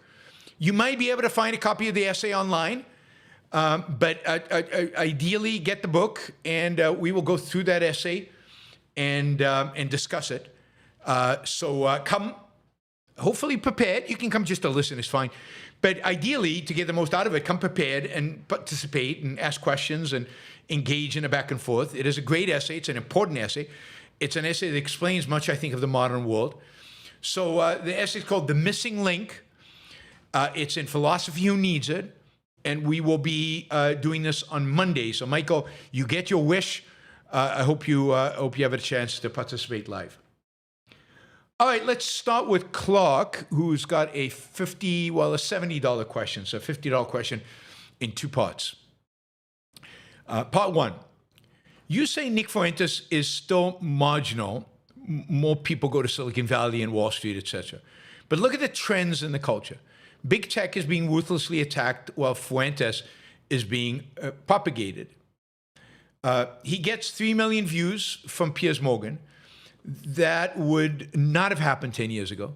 Steven Crowder would not be promoting Nick unless he saw this is what his audience wanted. The direction the culture is going is Nazism, not Silicon Valley. Look, it's true, and I told you that I was shocked by how many people in Silicon Valley were, in a sense, supporters of Fuentes and Yavin and white supremacists more broadly. So there's no question that this is a force. It's not a dominant force in the culture. It's a dominant force on social media. It's a dominant force among people. It's a dominant force among people who, like to troll. It's a dominant force in Twitter, but in social media more broadly. There's no question about that. And as I've talked about, it's a dominant force among Republicans of a certain age. Republicans in their 20s, maybe in their early 30s, Gen Zs and millennial Republican men. Not very popular among women at all. Given Nick Fuentes' attitude towards women, they shouldn't vote, they should stay at home. I wouldn't expect many women to support Nick Fuentes' point of view. So it's men, young, and it's in social media. Now, I don't know. And the men that are attracted to this are primarily men involved in politics. Again, I think a lot of people are hardworking, they're raising families, they're engaged in life, they're dating. They don't have this attitude towards women that Nick Fuentes has.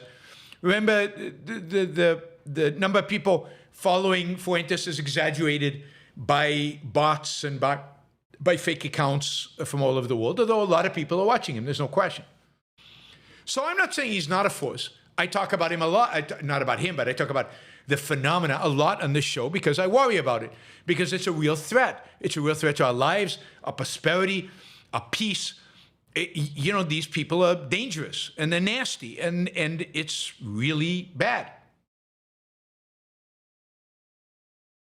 Right?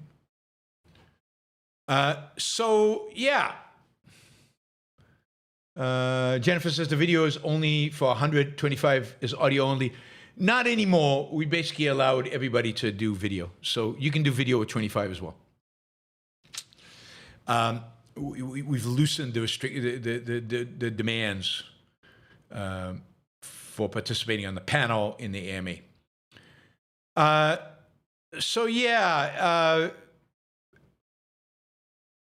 It's a threat. We should take it seriously. We should combat it. We should provide alternative values to these people. We should try to educate people about how nasty this is. And sadly, the way Piers Morgan approached it was the wrong way. I mean, basically, Nick Fuentes made fun of him and ran circles around him at the end of the day, right? I mean, Piers Morgan thinks that if you say, you're racist, that's a win. But it turns out it's not. They don't mind the term racist.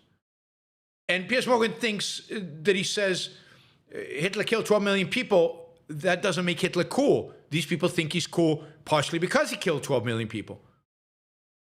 And Nick Fuentes, even though in the interview he kind of says, yeah, I believe Hitler killed 6 million Jews, maybe 7, maybe 8, was making fun of the whole attitude. I don't think he's a Holocaust denier. He's been one.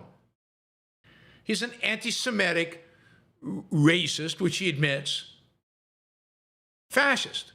That's what he is.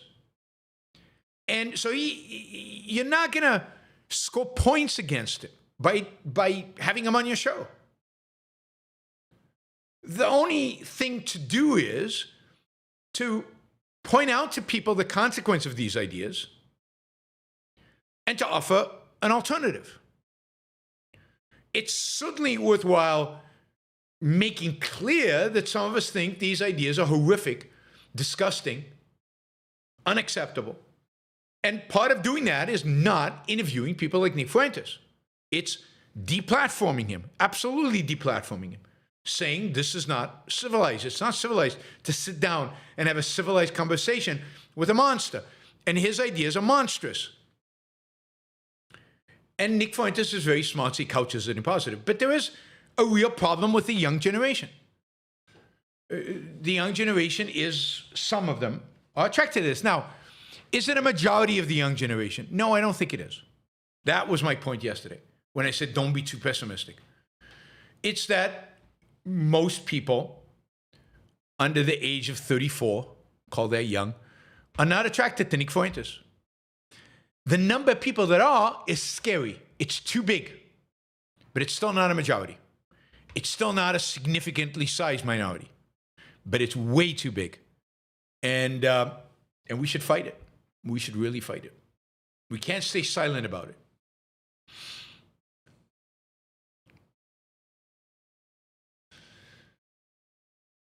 All right, Michael. Many people have warned about the likelihood of civil war in the streets. It hasn't even once come close to happening. But if America starts taking their racism and tribalism as seriously as Stephen Miller wants them to, I don't see how it doesn't happen. Well, I mean, it only happens if people are willing to fight against them. People were not willing to fight against that kind of attitude in 1930s Germany. It took a long time for Americans to be willing to fight over slavery. And even then, fighting over it, I'm not sure was that popular. How many civil wars have broken out because of stuff like this? I don't think they have often. People learn to tolerate it. One of the goals of the new right is to desensitize us. I mean, the whole point of ICE is to desensitize us from acts of violence on a regular basis in our streets by the authorities. Stephen Miller and Fuentes and all these guys are there to desensitize us from racist arguments and anti-Semitism so that we never rise up in a civil war. So the fear is not a civil war. The real fear is civil war means there's some people who are opposed and are willing to fight for it. The real fear is, much worse than a civil war in a sense, is that nobody rises up to fight it. And people just accept it. And they roll with it. And we just wake up one morning and we're in an authoritarian state. Fully authoritarian state. Right?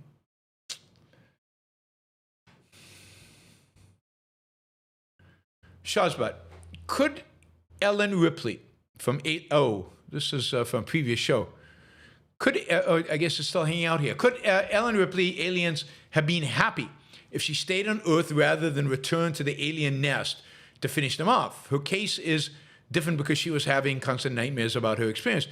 Yeah, but okay, so she returned. She was not guaranteed success. I mean, the odds of her succeeding were actually pretty small. She was probably going to die. And did she completely eliminate them? Did she finish them off? Well, not according to Aliens 3 and 4 and 5 and 6 and 7 or whatever sequels there have been. So she didn't even succeed.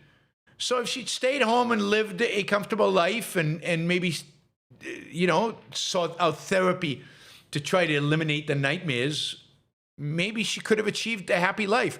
I'm not sure that the path she took is one that ultimately will achieve happiness. Doesn't she die after Alien 3 and then get resurrected? Isn't she like a Jesus character that is sacrificed and then comes back to redeem the human race or something like that?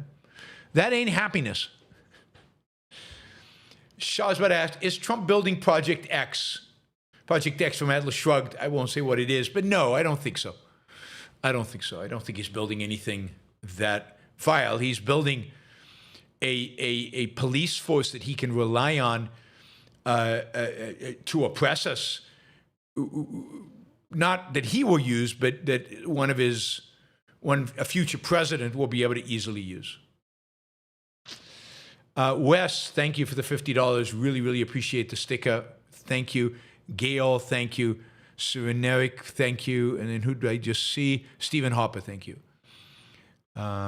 James, I think boomer as a put down means life was easy for you back in the day when cost of living was low and women knew their place.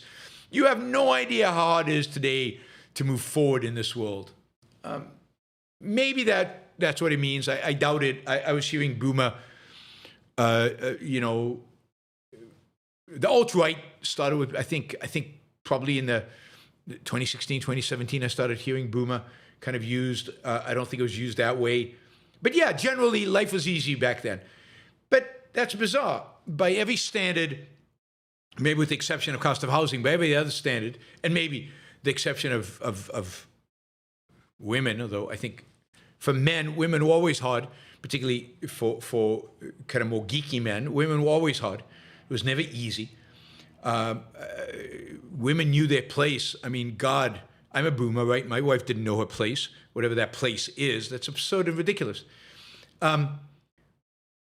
So maybe that's what it means, but it's stupid. I mean, boomers made less money in their 20s than Gen Z does, a lot less.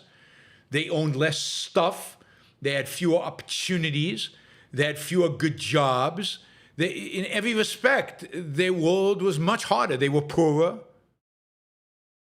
The angst the Gen Zers experience is mostly created by their own anxiety and is a result of them wanting instant gratification and not being willing to work for it. Everything about life today, almost everything about life today is easier than it was 60 years ago.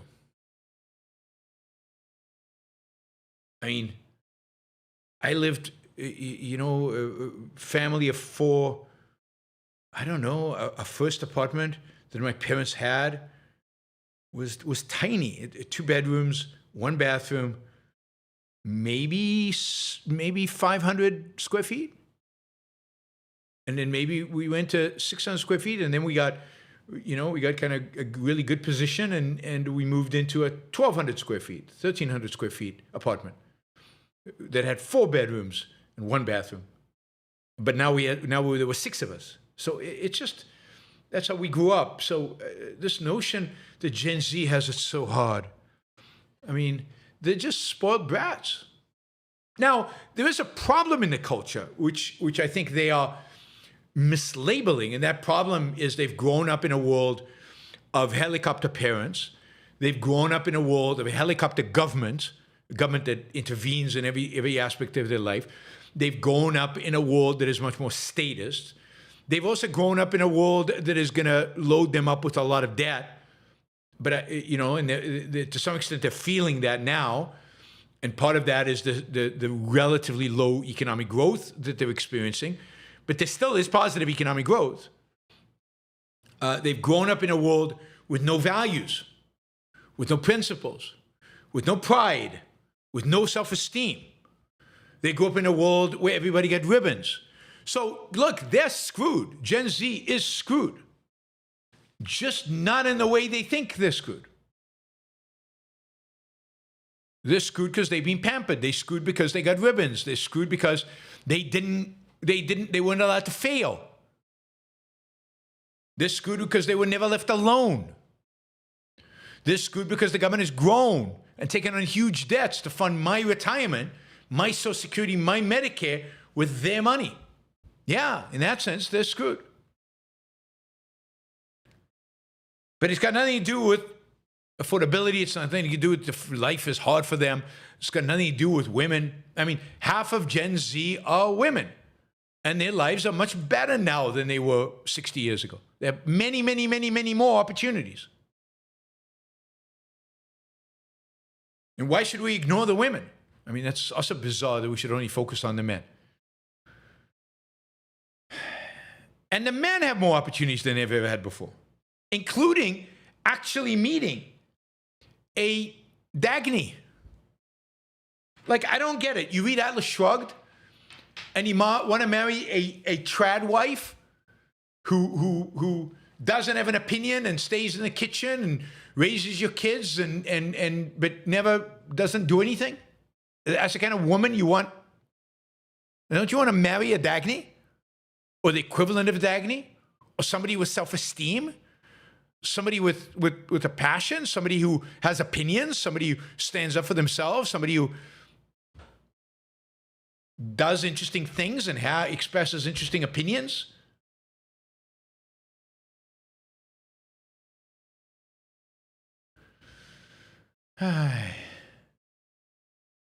So,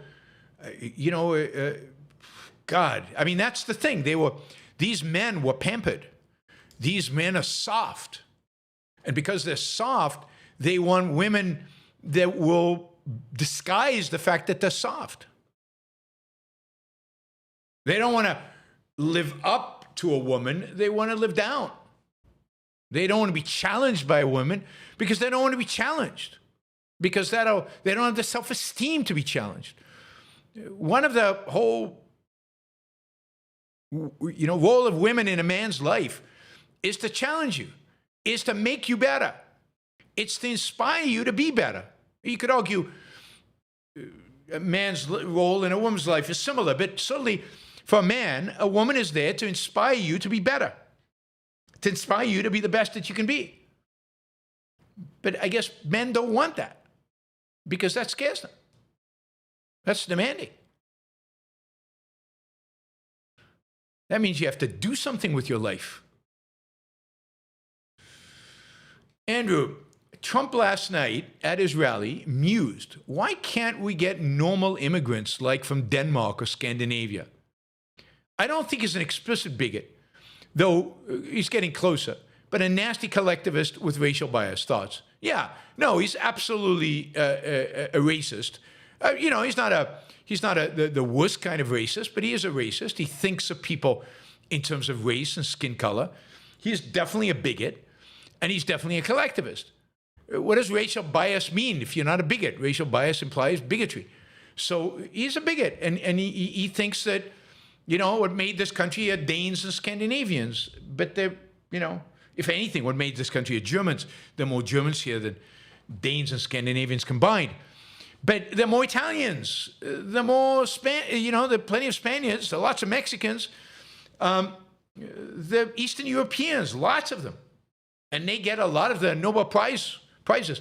Don't get that many Nobel Prizes to Scandinavians and Danes, nowhere near as many as Eastern Europeans. And, God forbid, Jews. But yes, I've told you this for 10 years. Whether he's a racist or not, he knows how to play to the racism of his crowd, of his audience, of many of his voters. Many of his voters. Michael, have you noticed a rise in your own popularity? You have a lot of strong defenders in the comments section of your newly released interviews and lectures. Where do you see yourself and the movement in 10 years? I don't know. I haven't noticed a rise in my popularity, although it might be there. I'm eager for the days where I am invited by dozens of organizations to come and give speeches, and I can't keep up. And right now, that is not the situation. By the way, If you want to invite me to come and speak to your business, to your trade organizations, to your university, please do. And in many cases, if it's a university, it won't cost you much. So please consider if there's a group, any kind of group, any place, but particularly on campuses, please consider inviting me to come and speak. I'm trying to fill up my schedule for next year. I'm looking for invitations. Anyway, I mean, maybe my committed followers are more aggressive these days, are more engaged, are willing to go out there and defend me in interviews and lectures. There's no question I'm more known now than I ever was. You know, I think I told you that in my debate with the socialist, some of the socialist students came up to me and said that they've seen my videos on YouTube. They knew who I was, and they had a certain respect for me, even if they did disagreed. Yeah, I mean, I think I'm more known, but am I more popular? I mean, yes, but is it substantially greater than it was? I don't know. Where do I see myself in 10 years? In the movement, I don't know about the movement. It's very hard for me to tell because I think the culture is declining. The right and the left and free fall, and so I don't know where the world is in 10 years, and therefore it's hard to tell where the movement is in 10 years. I think we grow. We continue to grow. I don't think it turns exponential anytime between now and then. I don't think we suddenly have this massive increase. I wish it did. I would love to, triple my supporters and my subscribers, but primarily my supporters. It would be nice to triple the income. That is my goal ultimately, is to triple the income I get from this show. That will be a huge indication of success and popularity. Can I do that in 10 years? I don't know. Maybe double, maybe triple. But it's going to be really, really, really hard. You know, and I sometimes don't know what it's going to take. There's some months where I get a huge number of, I get a decent number of additional subscribers. Like right now, I'm getting a nice steady flow of subscribers. Maybe that's because of some of the interviews I've done recently. Maybe because I'm more active on Twitter. I don't know, but there's a nice increase in subscribers. Not massive, but a nice increase. Other months, I have nothing. It's a zero or negative. So, and I don't know exactly why. It's hard. I don't see I haven't figured out the exact causal relationship. So I think I'm sure we'll be bigger, more influential, more substantial, more passionate followers. But whether it's already game changing, whether it's exponential in any phase of exponential growth, I just don't know. I hope so. I would like to believe so. I also hope that in 10 years, there are a lot more objectivist public intellectuals out there doing what I do and things similar to what I do, that you don't know where to look because, across the entire YouTube dial, there are dozens of these objectivists talking, and you don't know who to, there's so much good material, you don't know who to follow. I hope you'll stay loyal to the Yaron Brook Show, right? as you expose yourself to new objectivist intellectuals. Lincoln, I'd happily donate to environmentalist groups who buy the national parks if they got privatized. Yeah, I would too. I think that's an old question he had a few days ago. Like numbers 6129, thoughts on Tracinski running for Congress as a Democrat? Ooh, I didn't know he was doing that. Look, I disagree with Tracinski on certain issues. I certainly disagree with Tracinski on his support for the Atlas Society. And Tracinski, I think, has shown an incredible amount of disrespect to me in the distant past. But, his stance on Trump has always been good. His stance on Trump right now is particularly good. He is one of the best commentators out there about Trump. He sees him for the evil that he really is, and I give him credit for that. And I'm happy he's running. He'll get some good ideas out there. The fact that he's running as a Democrat, I don't care. It doesn't make any difference. Certainly couldn't run as a Republican. I mean, I think he's got more chance of attracting some attention from reasonable people on the Democratic side than he does on the Republican side. The Republican side right now is hopeless. It's just hopeless. It's completely dedicated to the tribe of Trump. So maybe a little bit of shock therapy on the other side, criticizing Trump and coming out for laissez-faire capitalism, will wake some Democrats up, advocating for reason. So, yeah, good for him, you know. Lincoln Gaffney, I just embrace, he says, just embrace the nostalgia of the 50s when my grandma had 2 dresses when she was a girl and grandfather had 3 pairs of shoes. And they only had $2 between them, only had $2. I mean, that's what Trump wants, right? It's so awful. I have to make exhaustion of choosing between my many pairs of Nike Jordans, and my sister has too many dresses to choose from. Well, don't worry, because Trump is going to limit you to 2 pairs of shoes, 1 pencil, and $2. And you can't have more than that. Dresses, I don't know. I don't know what Trump's plan is for how many dresses is okay. But I'm sure he has a plan. The new nationalism will reduce your choices, just like communism did. Don't worry about it. Lincoln, my future career as a writer and public intellectual is weak and feminine. What? Thank goodness Trump will give me a super manly steel manufacturing job. Weak and feminine? Not at all. It's strong and masculine. You're going to be standing up in front of audiences and inspiring them to make their lives better. What can be more masculine than that? What's your opinion of Trump leaning to providing Turkey with F-35s? I mean, he's pretty much committed to doing it. Them and Saudi Arabia. I think it's a horrible idea. I think Turkey should be kicked out of NATO. I think Turkey should be viewed as a potential threat and enemy. You know, as long as it has a political party and a president, a political party in the majority and a president who are Islamists, which Erdogan is. I think it's horrible. Liam, a lot of alt-right memeing and trolling came from Silicon Valley. Unfortunately, it isn't the case that super smart people are automatically immune from hate and irrationality. That's true, but super productive people, I mean, look at Elon Musk, so this will immediately refute what I have to say. But super productive people, for the most part, are super productive people, and they're not this superficial when it comes to politics. I don't think. I mean, I just, they're not so anti-intellectual. Maybe I'm wrong, but, and again, my experience in Silicon Valley is not that good. But I expect, again, what we see are the vocal minority. I'm curious about what the majority actually thinks. Ryan, can Congress defund ICE if there was a majority in favor of it? Yeah, absolutely. They actually dramatically increased the funding for ICE by something like $60 billion. I think it went from something like 20 to 80 or something like that. So massively increased the funding for ICE.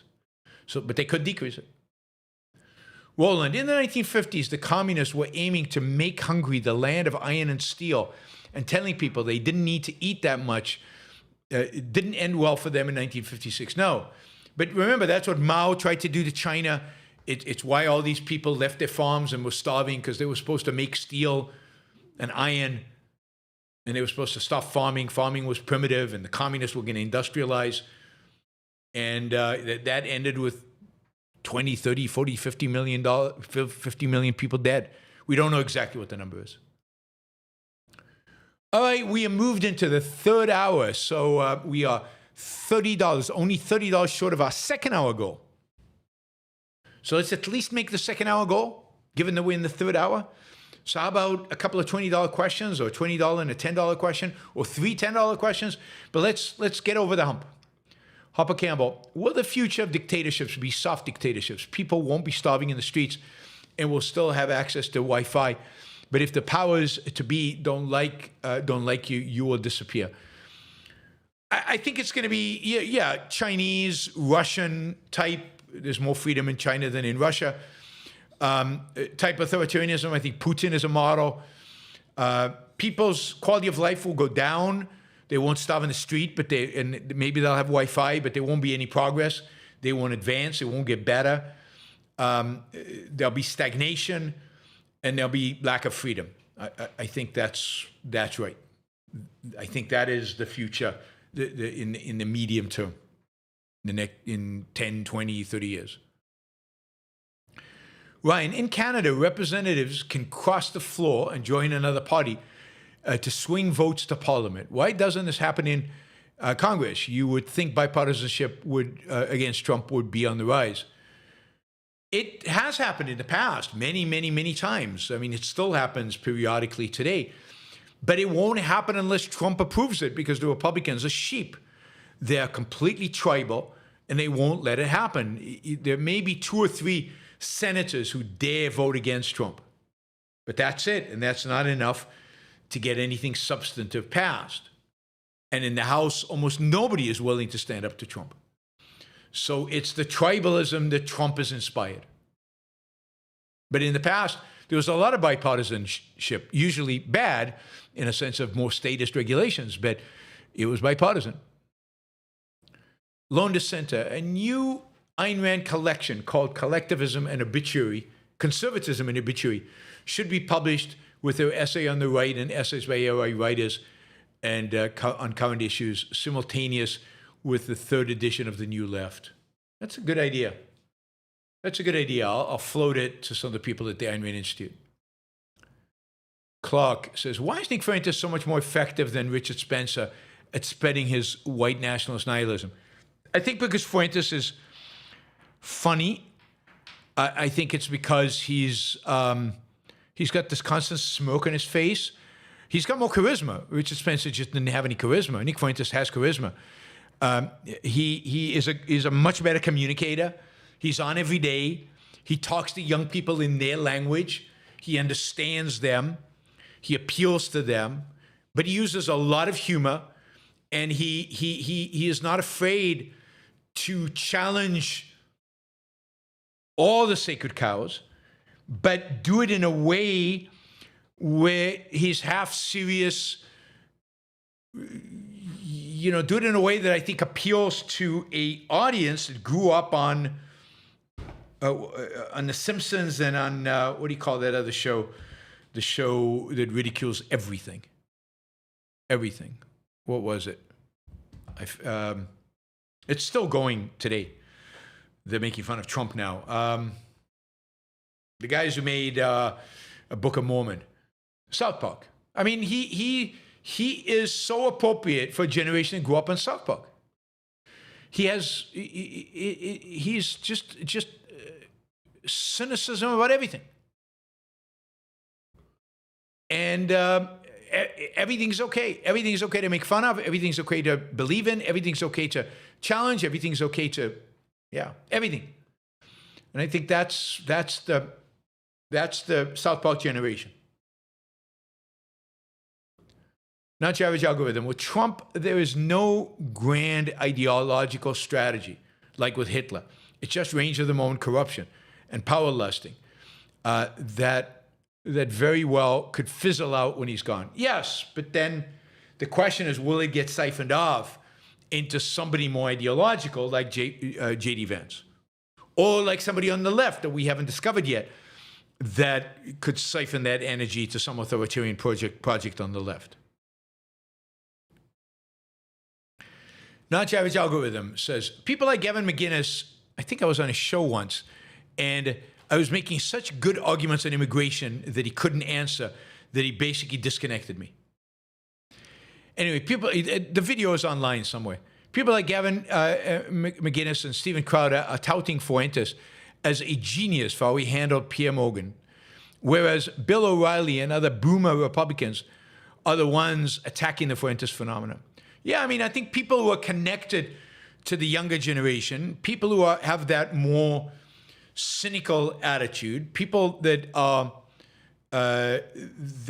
willing to flirt with racism, anti-Semitism, fascist ideas, are much more. I mean, sadly, it's the Bill O'Reillys of the world that made Fuentes possible, that made the whole phenomenon possible. I've talked about that, right? But yeah, I can see that Steven Crowder would do that, right? I think Matt Walsh, if he wasn't a Daily Wire, would be much more supportive of Fuentes. This is how their thinking is. Now, whether the Fuentes phenomena, qua Fuentes, it'll grow from here, but whether it'll peak and then crash, I don't know. But the general willingness to embrace or to at least tolerate Holocaust-denying neo-Nazi types, that's going to grow. That's going to grow. Lincoln says, 1920 1970 was the worst 50-year period for the country. 1770 to 1820 was founded this country. Went west from 1820 to 1870, industrialization. From 1870 to 1920 was industrialization, and digitalization from 1970 to 2020. Yeah, I agree with you. 1920 to 1970 is probably the worst 50 years. Lone Dissenter, everyone who reread and listen to Ayn Rand's Photo Forum talk and Nations Unity, sadly never anthologized and available as text only in the ARI letter. The Antidote to Nationalism, YB should do a show on it. It's a good idea. I should do a show on Nations Unity. It's a great essay. Let me just do something with that.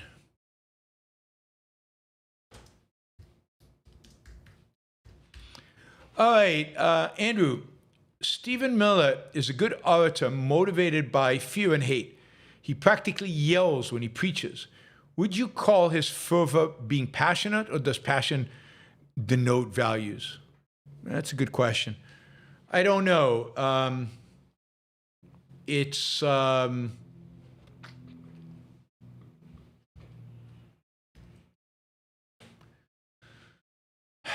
I think it is passion. I don't think passion denotes. It might denote. He could. I mean, it's fear and hate that motivate him. But I think you can be. It's presented as a value in some sense.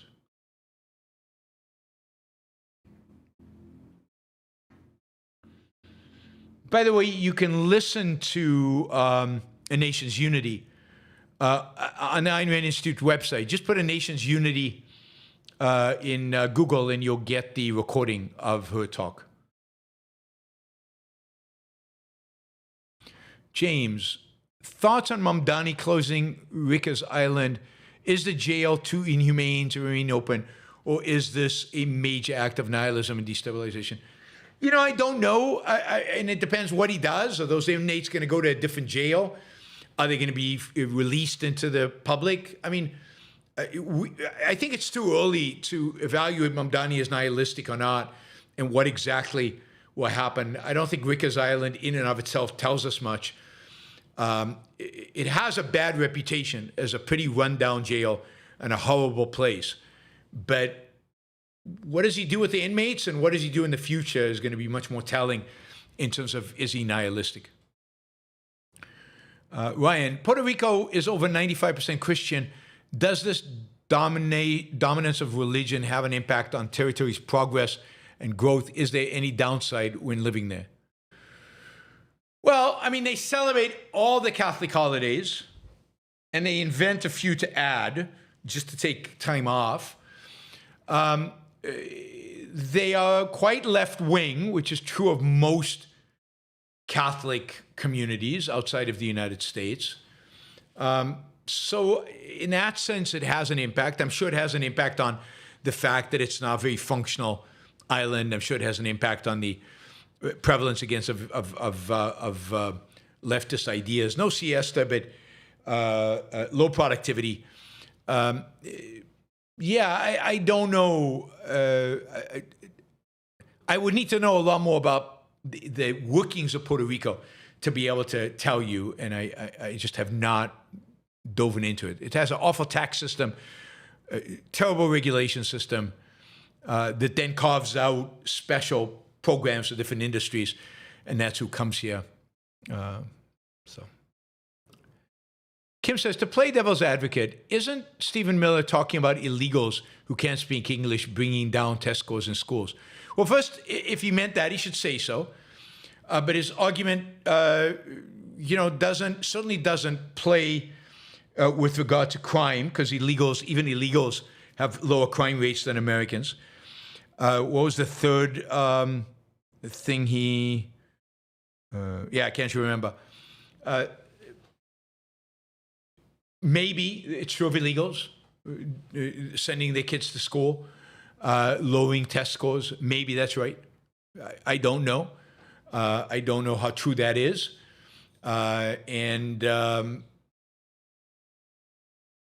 Make them legal and encourage legal immigration. And my bet is it will have very little effect on test scores. And look, the real problem of our education system is our education system. It's our teachers and the curriculum. It's not the population of kids. What is it about immigrant kids that can't do math? Nothing. There's nothing about them that precludes doing math. There's nothing about him that about being an immigrant that precludes getting a good score in any test. So you've got to say it's the teachers, even if they're illegal. Why would they drag down the scores? I think that is suggestive of bad teachers and bad curriculum, and bad administrators. Lincoln, maybe Trump will bring back the super manly sport of gladiator matches. It's so macho watching it for entertainment for the emperor. Yeah, as long as the lions eat the illegal immigrants, right? That's the new gladiator sport. Jonas, setting aside Thomas Massey's bill, should the United States remain in NATO, or should it plan to withdraw and limit its involvement to cases where core American interests are at stake? I've been saying this for many, many decades, I think. I believe the United States should leave NATO. It should do it in a organized, thoughtful way over time. Yes, it should limit its involvement to cases where core American interests are at stake. It should do it, but it should make it clear that that's what it's doing, and that it will leave over a period of 5 years or 10 years. Or you'd have to know a lot more about the situation to determine how and when it should be done. But yes, I do think in the end, the United States should leave NATO. Europe is too rich. It's not compared to the United States, but it's too rich compared to Russia, let's say, to need American help to defend itself. James says, keep on keeping on. I'm not sure what keeping on means, but I'll try to keep on. All right, Lincoln. I saw a New York Times article complaining about how not enough young men read. I've noticed young guys see reading as weak, feminine, gay, which is sad. Yeah, I mean, that is pathetic. It's worse than sad. You can't know anything without reading. You remain an ignoramus without reading. Even listening is not the same. Listening to audiobooks is not the same as reading. You should read. Everybody should read. When you're young, you should read. That's manly, because it's the pursuit of knowledge is manly.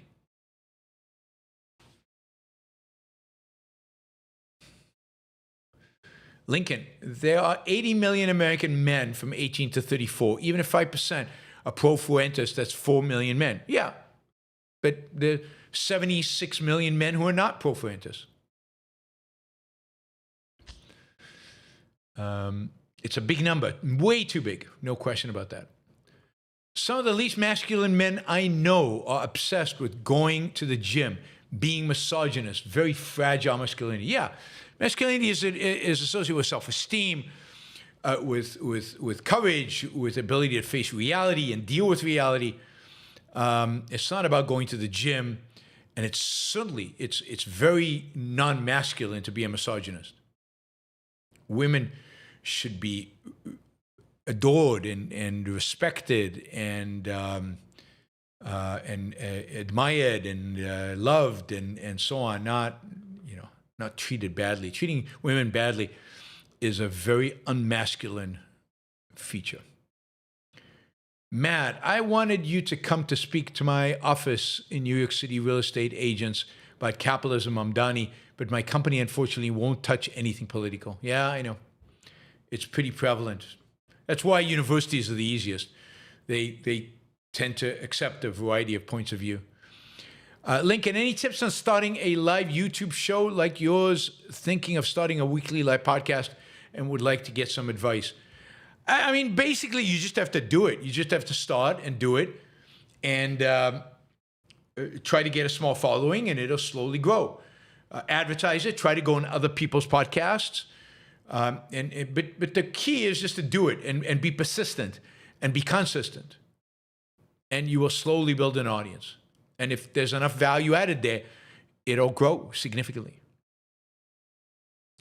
The Doodle Bunny, is Dr. Peacock predicting a full-blown Nazi takeover of Western civilization, Western countries, for a period of time, or a half-hearted flirtation with Nazism or authoritarianism, slightly worse than we have now?